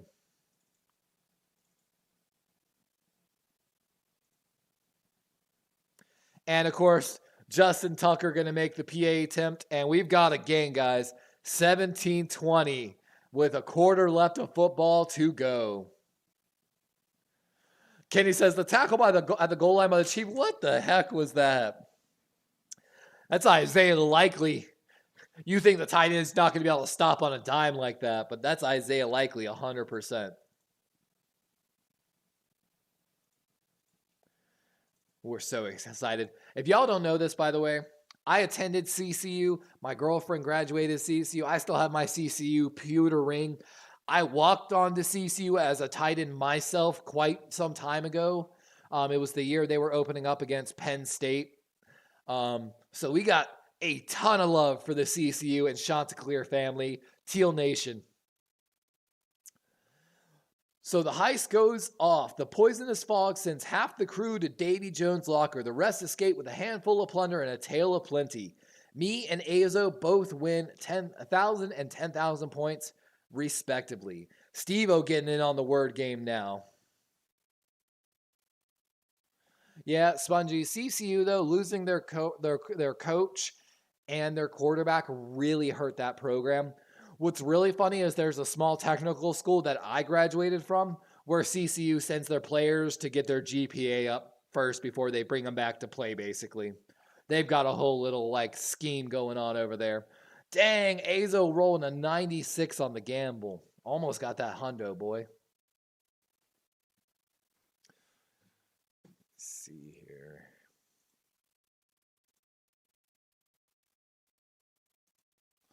I should have had more polls and everything lined up. Let's see. Is there any other fun commands I can do? Let's see.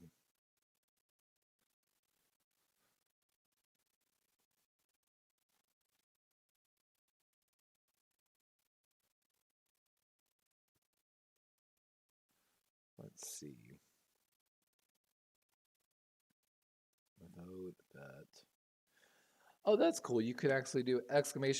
my bet, and Streamlabs should tell you who you've bet on.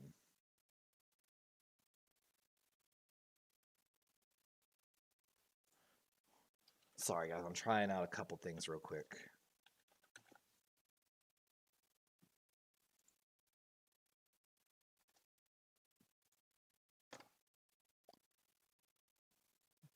Did I spell that right? Yours.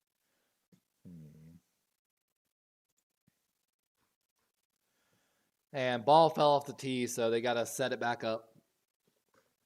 We're going to go grab our last and final drink of the evening. Be right back. Actually, I'm going to wait for this kickoff because I don't want to miss something crazy. Here we go, Ravens. Here we go. And Tucker. And this is not going to be returned. And I'm going to go grab my last drink of the evening, guys. Yeah, my merch command's supposed to work, but it doesn't for some reason.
Too many letters. Also, yellow means the letters are in the wrong place. Azo is correct on that. Yellow means wrong or right letter, wrong place. Green means right letter, right place. 1st and 10 here for the Chiefs. Ball on the 40-yard line as I missed something apparently. And Mahomes climbing the pocket, gets rid of the ball, and that's, I believe, Gray again. And that's going to be another 1st down for the Chiefs. Ravens looking to, got to keep the Chiefs to at least a field goal here to really, I feel like, stay in this game. Cannot allow the Chiefs to move down the field and score a touchdown here.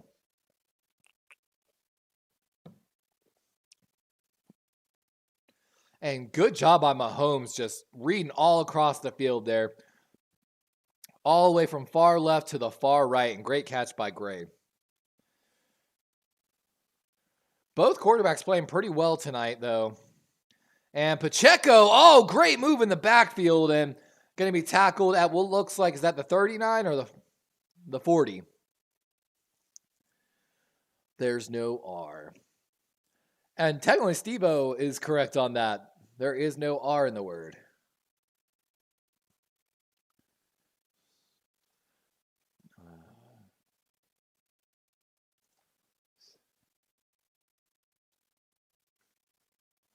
Second and 5. And I'm sorry, that ball is on the 41 line of the Ravens.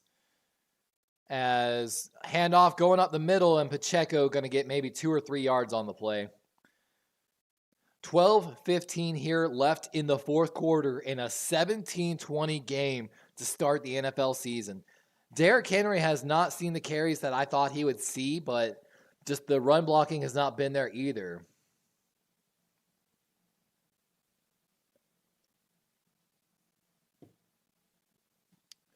Third and 3, like they're saying, huge moment here. Ravens do not have any timeouts to spare, sadly, because of bad time management earlier. Officially, Kyle Van Noy out for the game with an eye injury. And it's going to be a little bit of a quarterback keeper. Mahomes gets to the edge, and he's got a 1st down. And Chief players are begging for a flag here, and we've got a little bit of a fight almost as Kyle Hamilton's getting somebody out of there, it looks like. And Roquan's in there talking some shit to somebody. Roquan very upset with somebody. Let's watch the replay here. Marcus Williams doesn't do anything. Roquan with a little bit of a late push. And one of the staffers kind of pushing, like almost took a swing at Roquan there.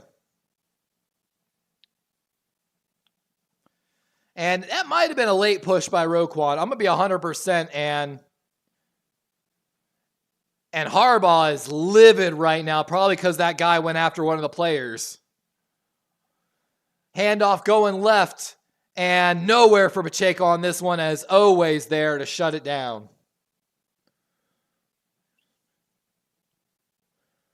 Yeah, who knows what happened with the word game there, guys. I'm sorry if it's messing up. Spudgy says that Stafford trying to be big Dom. It kind of seemed like it. It seemed like that's what RQ had a problem with, was the staffer trying to put his hands on him.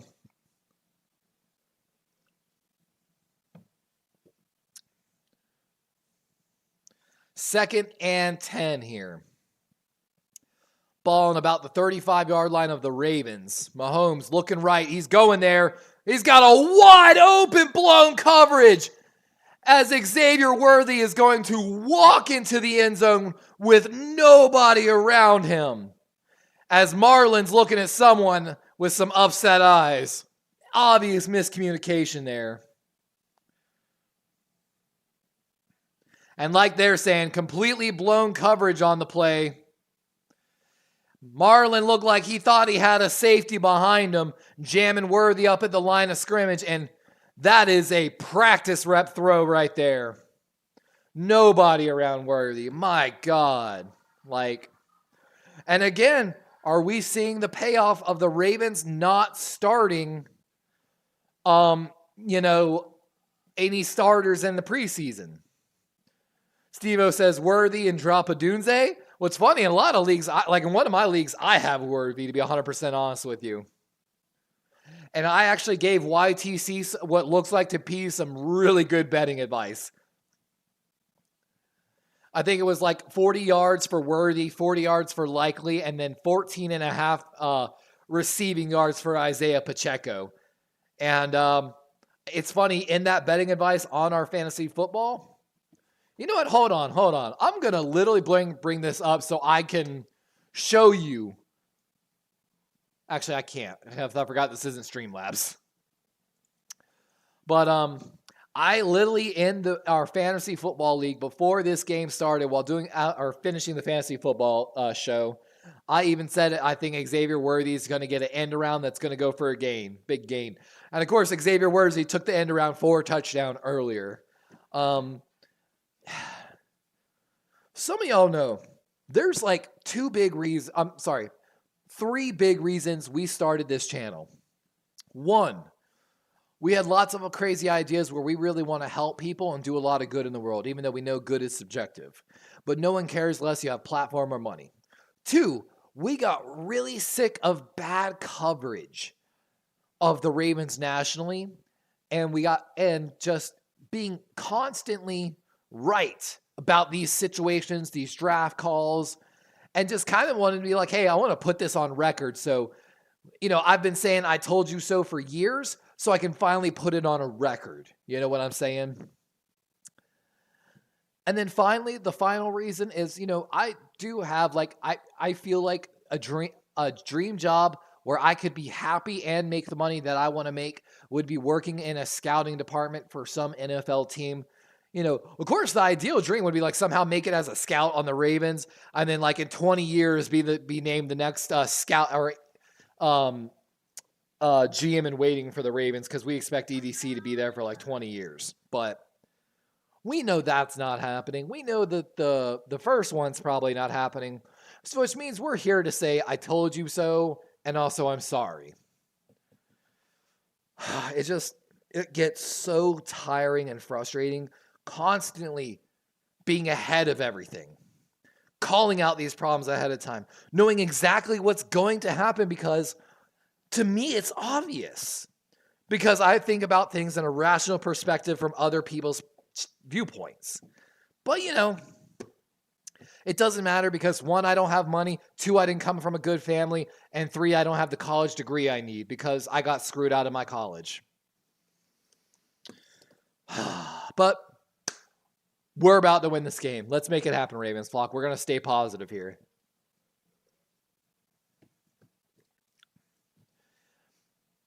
I'll be 100% on, guys. Every once in a while, he says, well, my neighbor's happy. Must be a KC fan.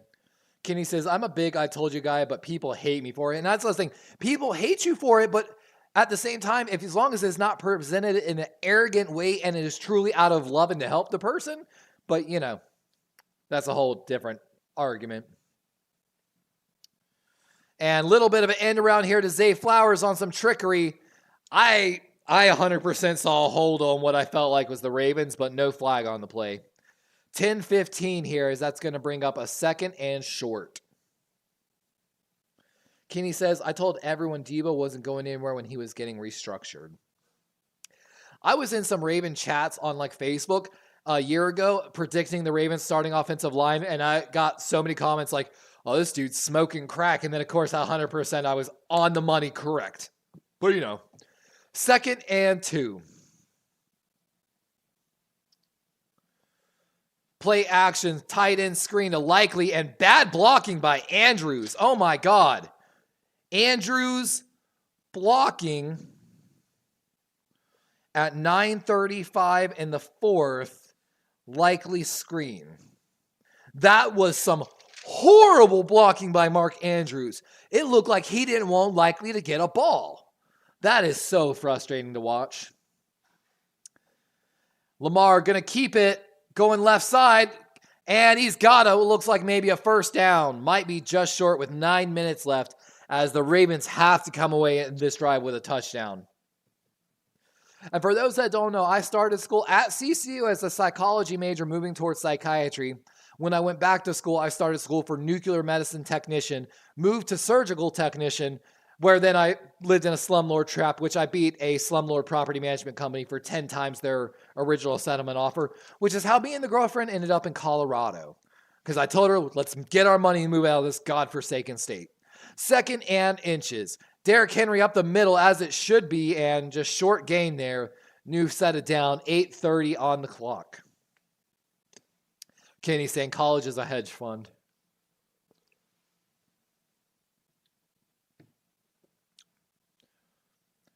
And like they're saying right there, on a 2nd and 1, you take a shot deep.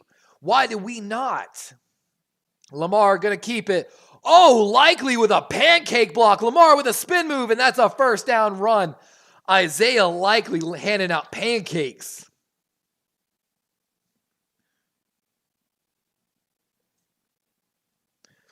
And like they're saying, watch this block right here. Pancake, son. Sit down. Weight room.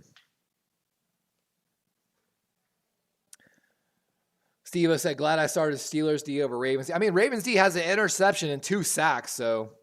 Lamar going deep left, and no. What the heck was that throw? I don't know if like he decided last minute not to throw it, so he threw it out the back of the end zone, but that was bad. And like they're saying, it was a really good route on that ball. Let's see here.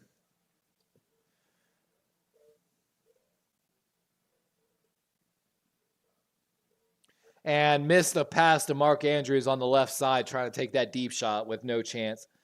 Azo said, college is good for doctors, lawyers, engineers. Anything else is a scam. You're not wrong on that, Azo. You're not wrong. And technical school, very underrated. 2nd and 10. Justice Hill motioning out of the backfield. Lamar going left, and he's got Aguilar having to dive for a low ball. And that's going to be gain of maybe about 6, bringing up a 3rd and manageable with 7:25 left here in the 4th. And again, Baltimore only has 1 timeout because the mismanagement of the clock earlier in the 2nd half, which is really going to hurt us in this late game situation. Lamar, pass to Andrews, who slips and falls. Would have had a 1st down, but he slips and falls. And why are you looking at the ref, Mark? It's not like someone hit you or like pass interference. He literally just slipped and fell, and he was looking at the ref like, what? You're not going to give me the 1st down? Come on, Mark. Like, come on, Mark. The slipping, that's excusable. That's fine. What I don't like is how he's like looking at the ref like, come on after. Like, hand off to Henry. Oh, gets past the guy in the backfield. And could have been a tackle for a loss, ends up getting the 1st down, 6:25. But the Ravens, with only 1 timeout, have got to start picking up the pace a little bit. They are just not moving down the field in an effective manner. I mean, this drive's not bad, but we needed to see this more out of the early drives. And the problem with the early drives is we were killing ourselves on penalties, which was putting us behind the sticks of the pace that we wanted to stay on offense. And when you run that style of offense, and that's the game plan, you cannot have penalties. You cannot get behind on early downs. 1st and 10, 5:50. Lamar looks left, looks right. He's climbing the pocket. He's going to scramble out to the right. And smartly just out of bounds after maybe a gain of 3 or 4 on the play.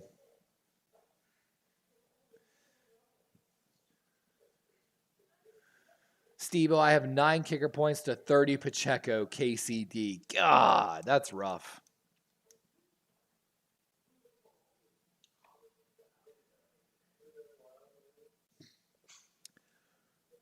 Second and 6, 5:25. Lamar, 108 rushing yards on the day. Not what I wanted to see. 208 passing yards, not bad, but he's thrown the ball 31 times for those 200 yards. Lamar looks left, gets pressured, having to roll out to the right. He's just going to get the ball away here, but outside the tackle box, past the line of scrimmage, no intentional grounding, thankfully. 3rd and 6.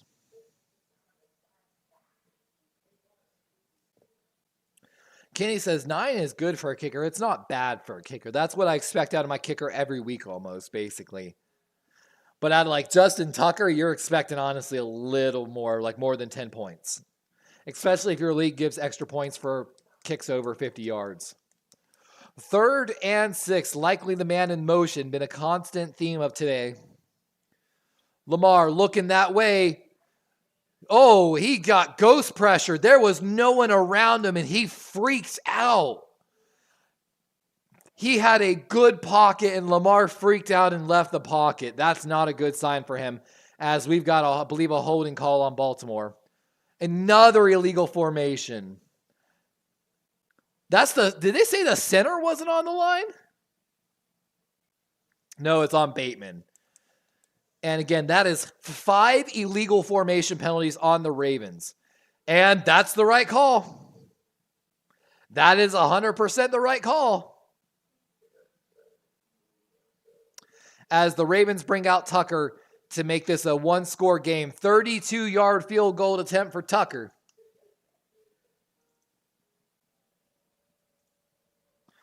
And right down the middle like we like to see.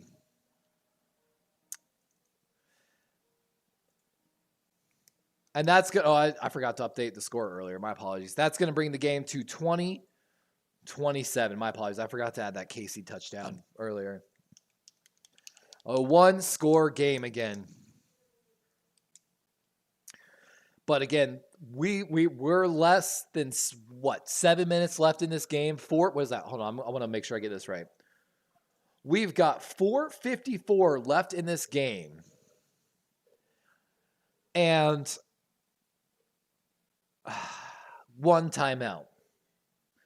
Steve-O says, my league is a PPR league, but point for carry also and half point for every pass, -5 every. Interesting. That's some fun scoring, honestly, Steve-O. Wow, Peacock's got not only the Thursday night game, but the Friday night game. That's huge for Peacock, to be 100% honest with you.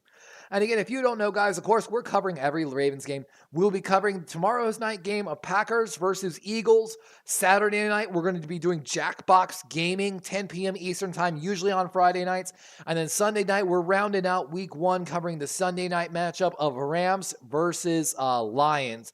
Should be a really good game in the NFC. We're going to get the first look at that redone Rams defense and maybe see if all that talk, I've been hyping up the Rams defense and how they're going to be a lot different this year, if it's all talk or if I'm just full of hot air. But I'm going to be 100% honest with you, Flock. I'm not a fan of the play calling I've seen. I'm really upset by the coaching, the constant lack of adjustment on the defense, the running game not getting where it needs to go, people not lining up correctly. We've taken 5 illegal formation penalties in this game so far, including a ton in the first half. It's just not. And then Travis Jones is playing out of his mind right now for the Baltimore Ravens. He helped get that interception for Roquan earlier with a great pressure on Patrick Mahomes. He's chasing screenplays 10 yards downfield. Cannot stress enough how much what I've liked out of Travis Jones. Lamar had 2 bad deep passes, one to Likely and one to Zay. The screen game has not been on point and accurate, allowing the wide receivers to move correctly.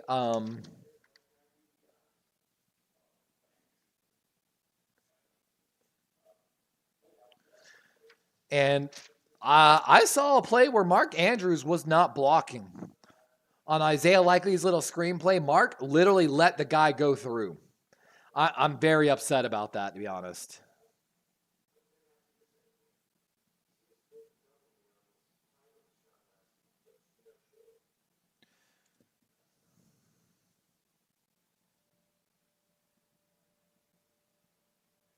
And it just doesn't seem like the Ravens have attacked the rookie left tackle.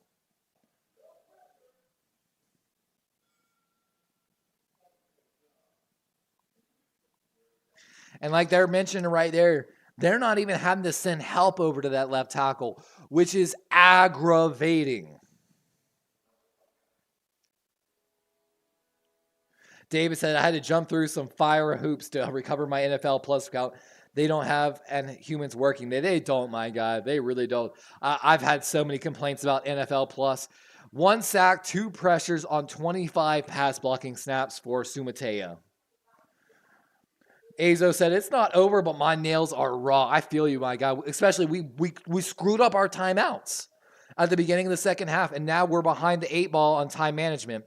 And they calling this play dead as that was a weird one. We got a false start, I think, on the Chiefs here.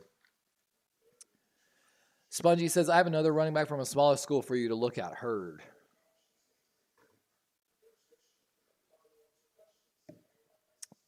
And that's Lawan Taylor, the right tackle here. Second false start. And that's a correct call. Yeah, I'm a little mad that I feel like the Ravens are not really game planning this defense correctly.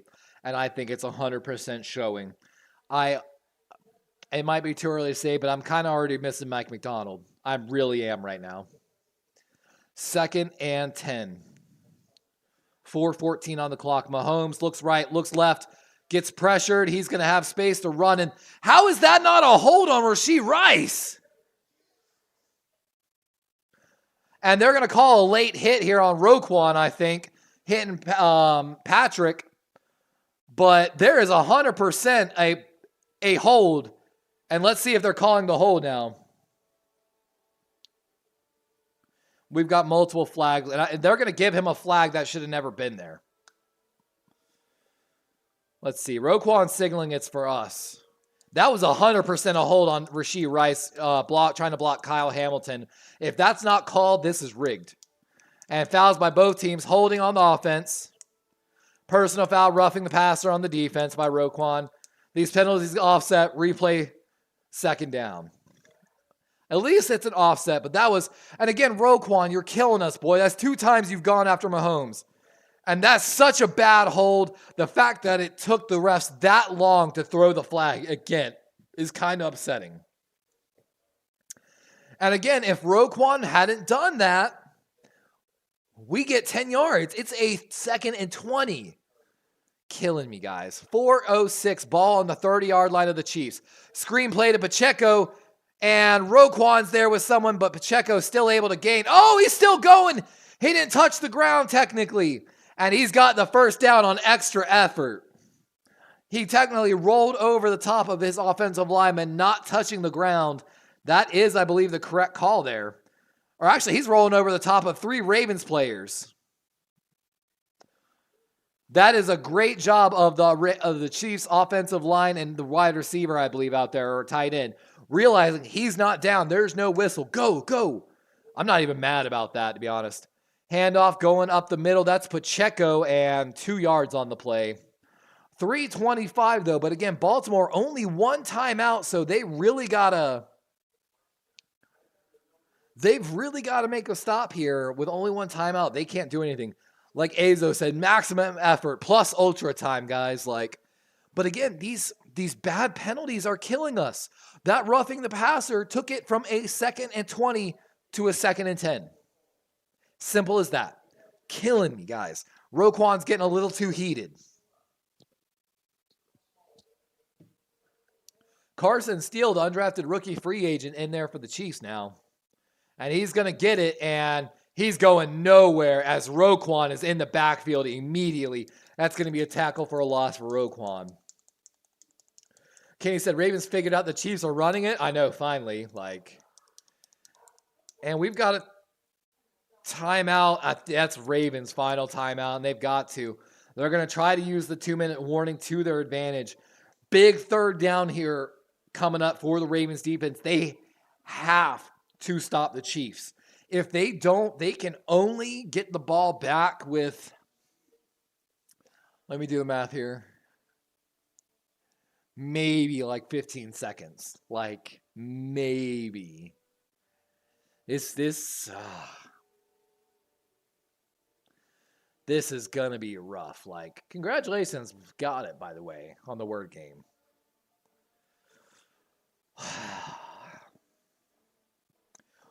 And I hate to say this, when we get to the end of this game, if the Ravens aren't ahead, we got outcoached. Because I also put it on the coach not starting any players in the preseason and knocking off the rust and getting everyone on the same rhythm and on the same page. And I put it on the offensive staff when they did the run through and the walk through, not having something planned properly, not going through the plays that they think they're going to use in critical situations. Case in point, that Nelson Aguilar block on the 4th and 3, unforgivable. Mark Andrews block on Isaiah Likely's screen, unforgivable. Like, I'm seeing unwilling blockers on the outside is what I'm seeing, and it's really frustrating. Oh, God. I'm seeing bad defensive play calling and adjustments. I'm seeing bad personnel like changes. Like,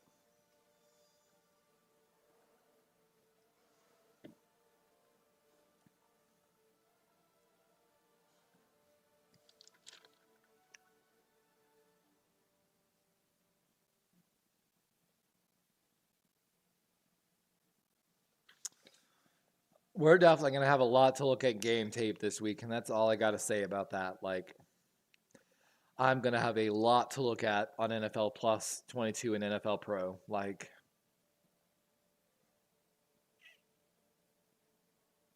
and again, the 5 penalties on illegal formation is 100% on John Harbaugh. 100%.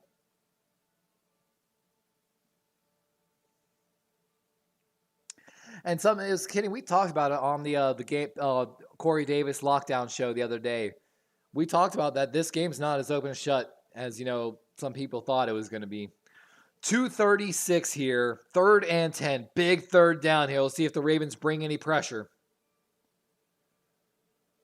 Ravens only bring 4. Mahomes climbing the pocket. Deflected and almost intercepted. Mahomes able to get his hands back on the deflection. Great job by whoever got the deflection on the ball. Mahomes trying to get it up there. Steve-O says, cue up the Jackbox. That's going to be, Steve-O, by the way, it's going to be Saturday night because we're covering just like this. That's Simpson by Jerome Simpson making a huge play. And so tomorrow is Packers versus Eagles live. Saturday will be Jackbox Gaming at the normal time. This should be the last time we're moving Jackbox from Friday to Saturday. But, just because Packers Eagles is going to be such a great game tomorrow, I want to watch it live in Sao Paulo. I think that'll be awesome. So, again, Jackbox Saturday.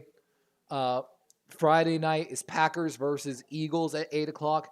And then finishing out our week 1 coverage is going to be Rams versus Lions on Sunday night.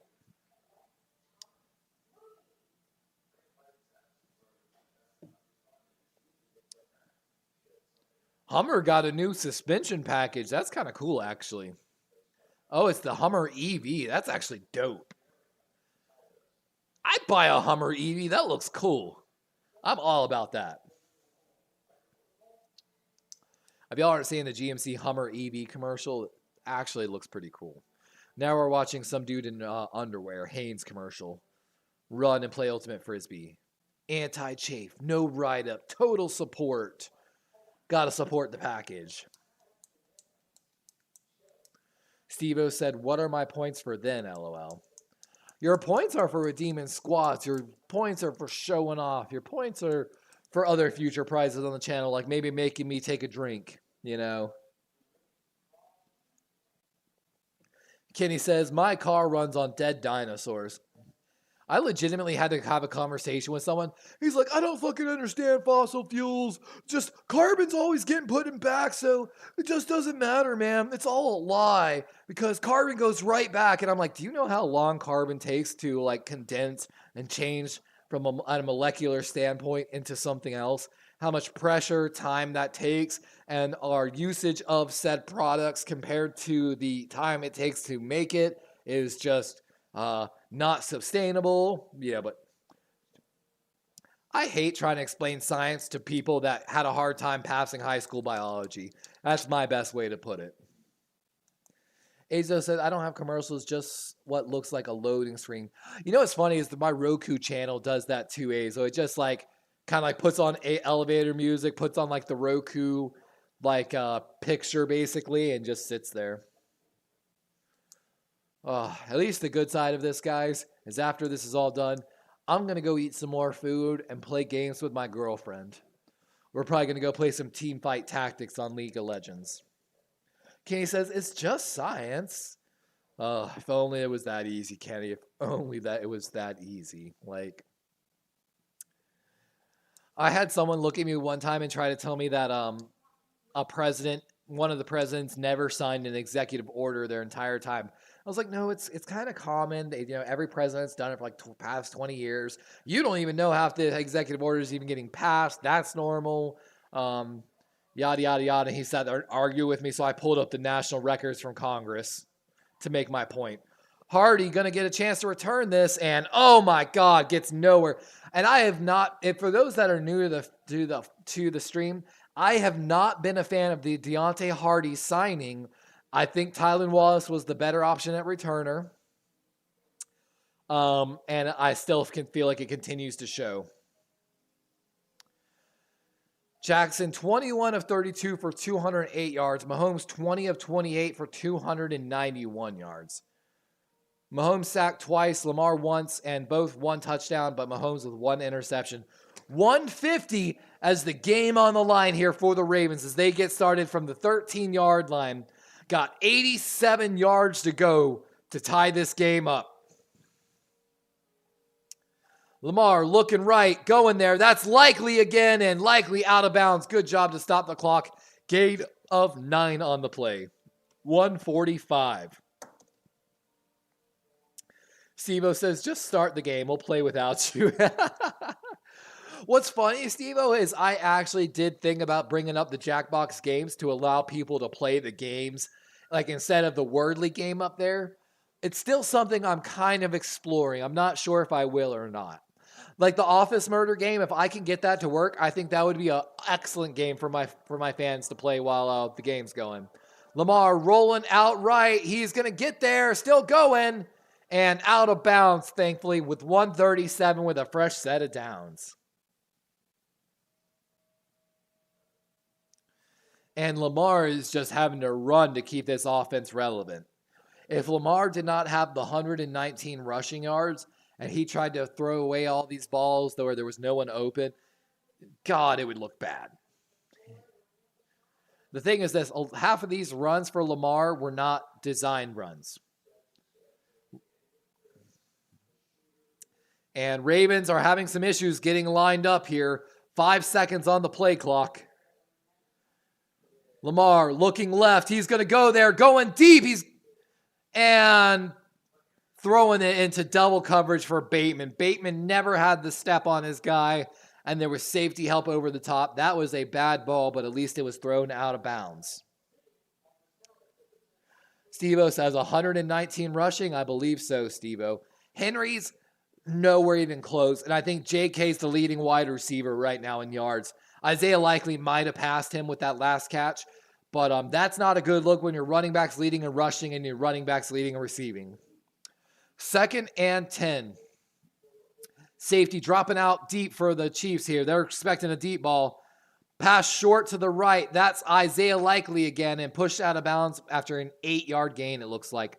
3rd and what should be 2 with 1:26 on the clock.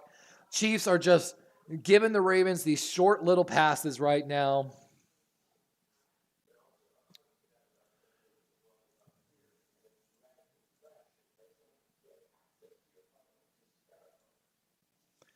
And I know Raven fans are going to not be happy with the run attempts for Henry at the end of this game.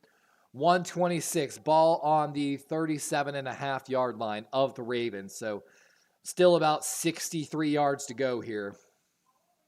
Lamar got a good pocket, steps through. He's avoiding some pressures late.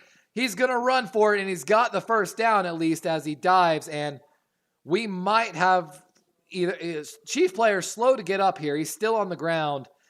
And with 1:11, the Chiefs are going to have to use a timeout with the injury. Again, if you have timeouts and the defense has an injury, it uses a timeout in the final 2 minutes of the game. So Chanel, the linebacker for the Chiefs, slow to get up, by the way. Kind of looked like as he was trying to tackle Lamar, kind of hit his own player. little bit of, shoulder to shoulder hit there. And it definitely looks like his right shoulder maybe. Might be a little bit of just a stinger, honestly. Ravens need to take advantage of that. With him coming out, need to attack over the middle now. Whoever is lined up, whatever zone the backup is in for Chenal, that's where the Ravens need to attack this defense right now. Try to force some type of miscommunication over the middle. 1:11 here after the KC timeout. Baltimore, the crazy part, leading time of possession in this game, 32-32 to Kansas City's 26-17. Normally, if you lead possession and don't have turnovers, you win the game. But Baltimore just has not been moving the ball well, and the penalties on Baltimore are all preventable and bad penalties. KC, they have penalties, but good catch by Justice Hill there. Little bit of a high pass by Lamar, and Justice Hill down at what looks like the 48 as the Ravens have no timeout, so they have to operate with a serious sense of urgency here. 2nd and 3. Cheifs probably going to start covering a little bit more of the outside zones here to prevent them from stopping the clock. Isaiah Likely, though, going to get that first down and get out of bounds really quickly. So stopping the clock with 43 seconds. Ravens had about 50 yards to go for the touchdown. Got to go at least a yard a second at this point.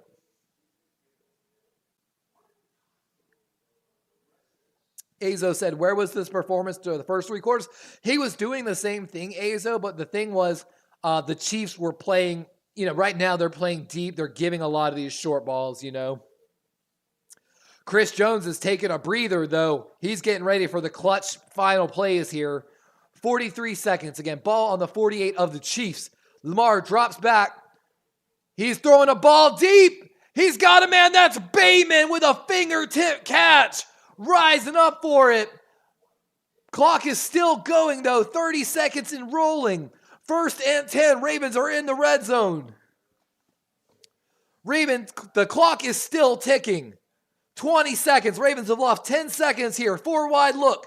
Lamar looking left. Looks middle. Looks right. Looks back left. He's still scanning. Throws a lofter to Likely, and it's a little too high on the back corner pylon.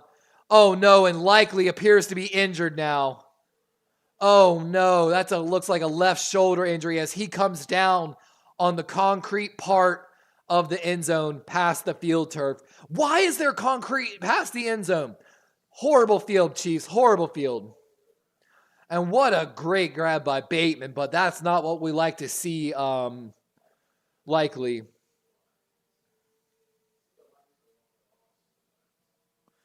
And Likely was so open in the back of the end zone for a solid minute. But just Lamar wasn't able to get the ball to him. And oh my God, had a few seconds. And then he comes down hard. His arm fully extended. His left arm fully extended when he comes down, like trying to brace, which is an absolute no-no. I would guess this is a shoulder or elbow injury for Isaiah Likely, which is...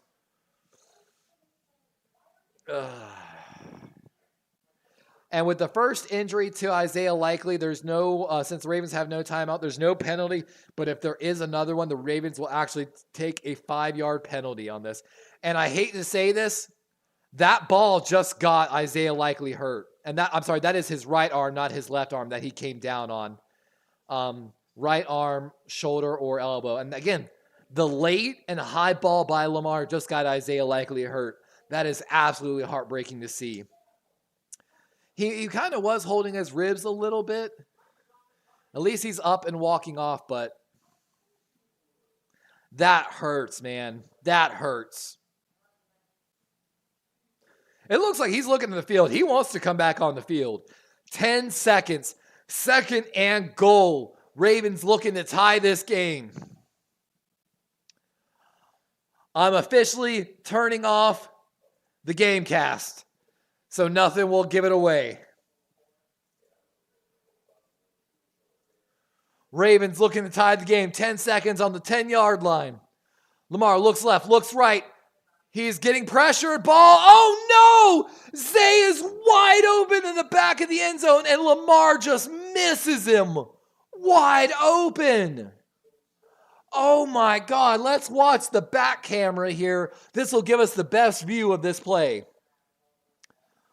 Lamar, oh my God. Lamar just puts the ball like 5 yards behind Zay. That is a horrible throw.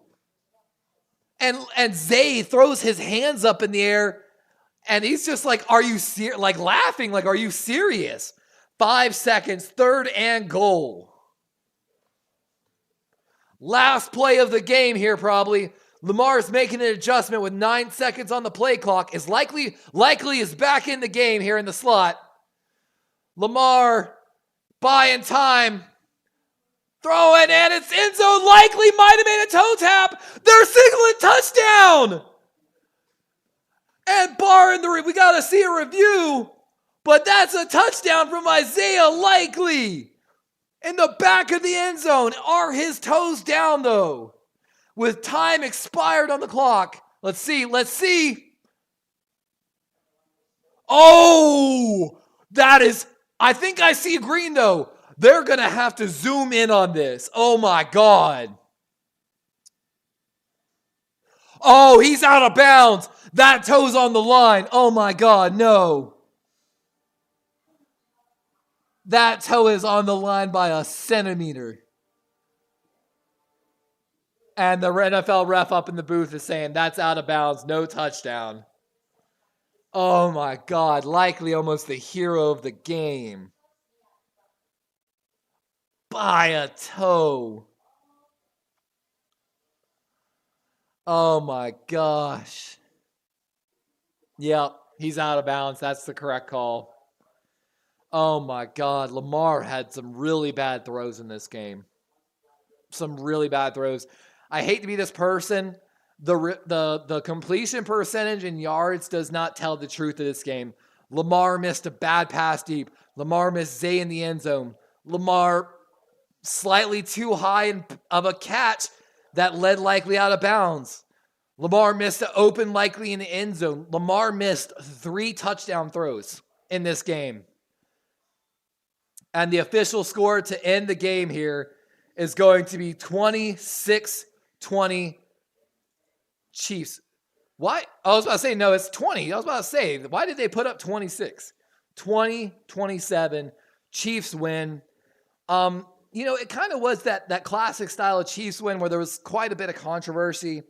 But just like last year, I'm going to be very vocal about this. Congratulations to the Chiefs. They played a good game. Lamar had some bad throws. Lamar had some very bad throws. We talked about in the pregame. We literally said Lamar might not be on the same page as some of these guys, because they did not play any preseason snaps. And it showed. It showed. We got out-coached. We got out-schemed.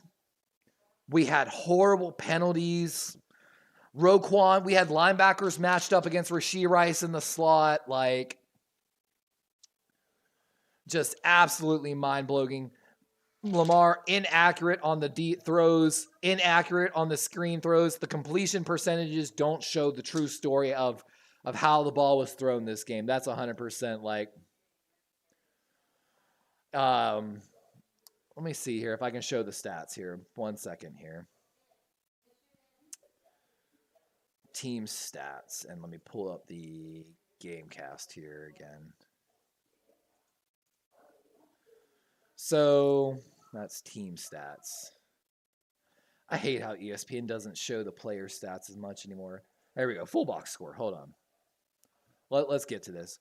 Lamar Jackson, 26 of 41 for 273 yards. Derrick Henry only got 13 carries. Again, I understand we were behind, but we were behind because we weren't doing what we were supposed to do. We were really bad in our penalties. We got behind on early downs. Isaiah Likely, great game, over 111 yards. Rashad Bateman, great catch. Rashee Rice, again, they ran the same play over and over again on us with no changes because they saw a linebacker matched up against a slot wide receiver. Absolutely cannot allow that to happen. Lamar ended up losing another fumble just like the playoff game. Defense didn't play bad. Of course, the miscommunication and someone walking into the end zone literally ended up costing us the game.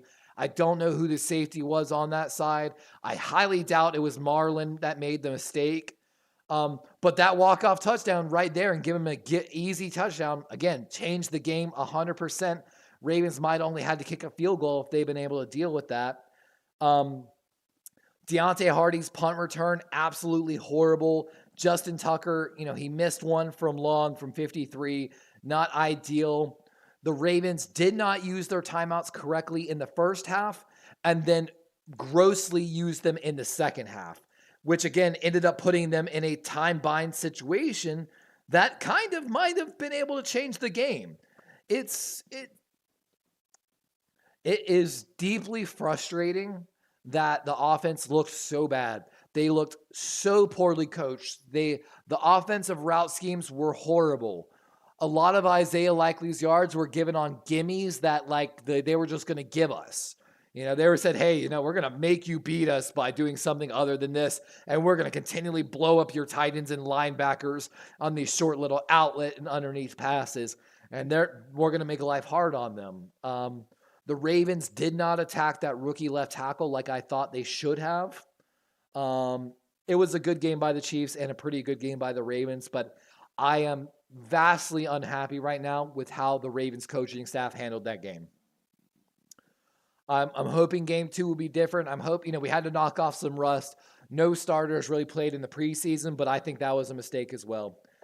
Azo says, thing is, Chiefs make those big plays so often, they do it right after getting scored on every single time. And yeah, those last 2 throws by Lamar were so bad. And then, of course, we talked about it. He threw the bad ball to Likely where he overthrew him when he should have underthrown him. And then Zay on the opposite side, he underthrows him when he should have overthrown him in a sense. It's just, that's rough. Like I said, that's something I used to coach quarterbacks on myself.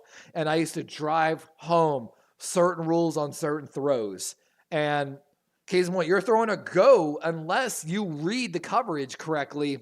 But we watched the coverage. There was no read that said otherwise. RC says, Darwin, man, they wasted precious seconds not running up to spike that ball. They could have had, and that's what I'm saying, RC. I've been preaching since the first half of football that they are mismanaging the clock and the time, especially using timeouts. They did a bad job in the first half. They screwed it up in the second half. And then, again, the lack of urgency in that 2-minute drill was disturbing. Steve-O says, everyone says bet the under, but first 3-4, you should bet the over. The pressure by the Chiefs was intense. Otherwise, I think Lamar connects with Zay there. And the thing is this, we knew the Ravens offensive line was potentially going to struggle with Chris Jones. It's something I covered before the game even, and Falele and them, they really started slow. Chris Jones was taking breathers by the end of the game because they didn't need him in there. One of the things Monken, and we talked about before the game, Monken verbatim said, and the 24 offense, things we are looking to see out of the Ravens offense. More answers to blitz packages, fewer stakes, and more consistency, and we saw none of that. Actually, I'm going to lie. I lied.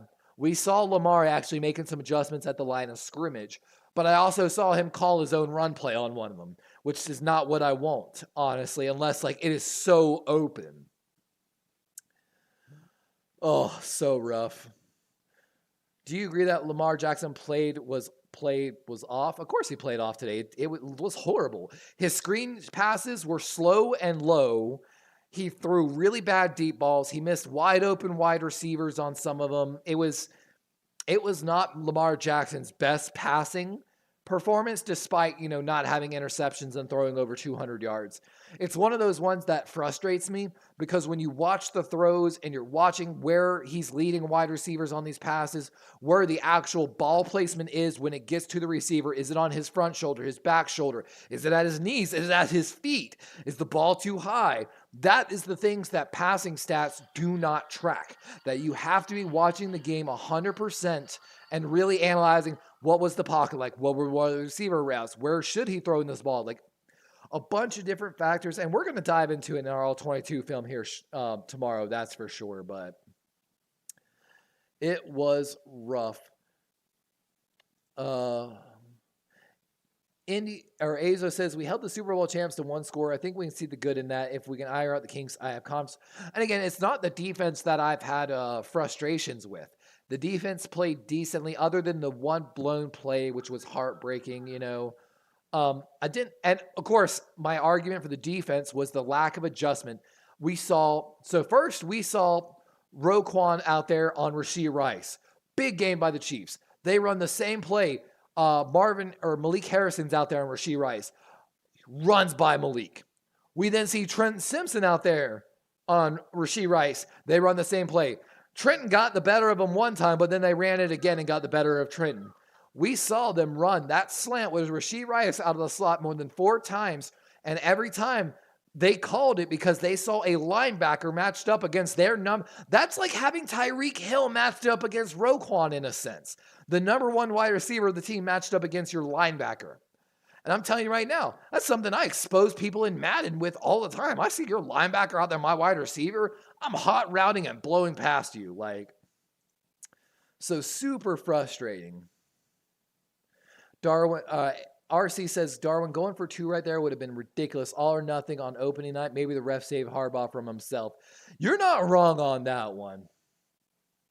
And again, going for that on that 4th down, and it's something, if you weren't here for that 4th down, the 4th and 3 earlier where Zay and we had, and Nelson Aguilar missed his block, it was a good play call, but Nelson Aguilar thought he was down blocking and left his guy, and Zay had no blocking. We saw Mark Andrews give up on a block earlier on an Isaiah Likely screen, and Mark let the dude come up and blow Likely up in the backfield. I am very angry about that. Very angry. And you can bet there will be a short about it. Steve-O says, Rice will be suspended. I really hope so. But supposedly they're going to let the legal process go out, and they're not even going to start going to trials till like December. So they are absolutely going to delay that trial until after the Super Bowl. Rashee Rice will not be suspended probably till next year, sadly. Asa said, well, then I say we held them to 1 score. We have to consider that. Oh, exactly. 1 score is not bad. We had bend don't break mentality, but I'm going to be honest, it didn't inspire a lot of faith in me to make adjustments. The fact, again, we only gave up 1 score, but they kept running the same play and moving the ball. I understand a bend don't break, but possibly a slightly better play call might have ended up in a 3 and out instead of letting them convert on some of those plays.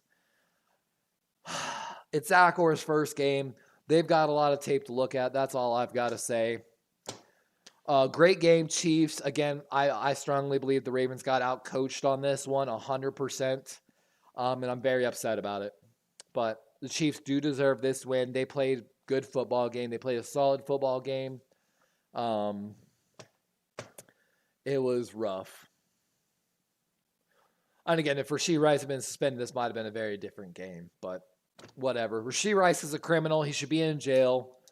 Yeah, he 100% had paraphernalia, drugs, under the influence, and because of local cops and bad police work, he was allowed to walk away from the scene. I'm telling you right now, if I'd been anywhere on that highway, Rashee Rice would not have walked away, and they would have had to shoot me to let someone walk away from an accident like that.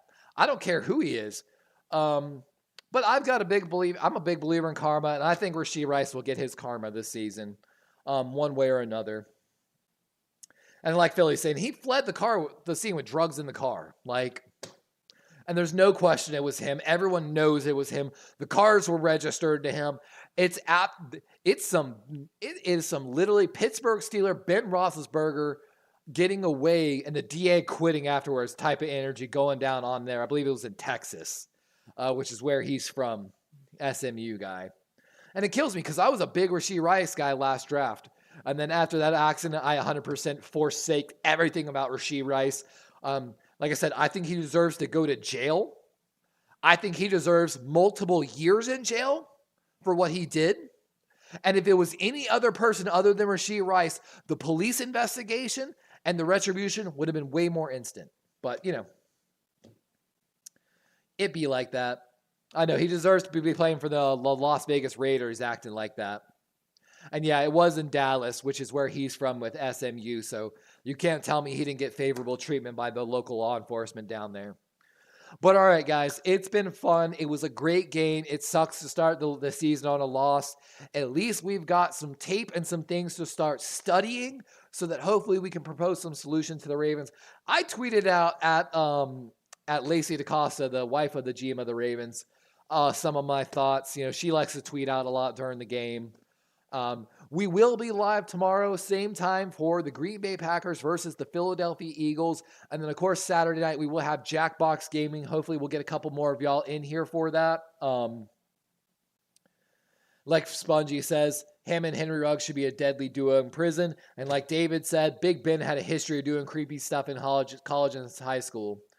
Steve-O says, I live in Nevada unless it was Nevada unless it was another city. Yeah, Henry Ruggs was in Nevada, but I believe Rashee Rice was in Texas.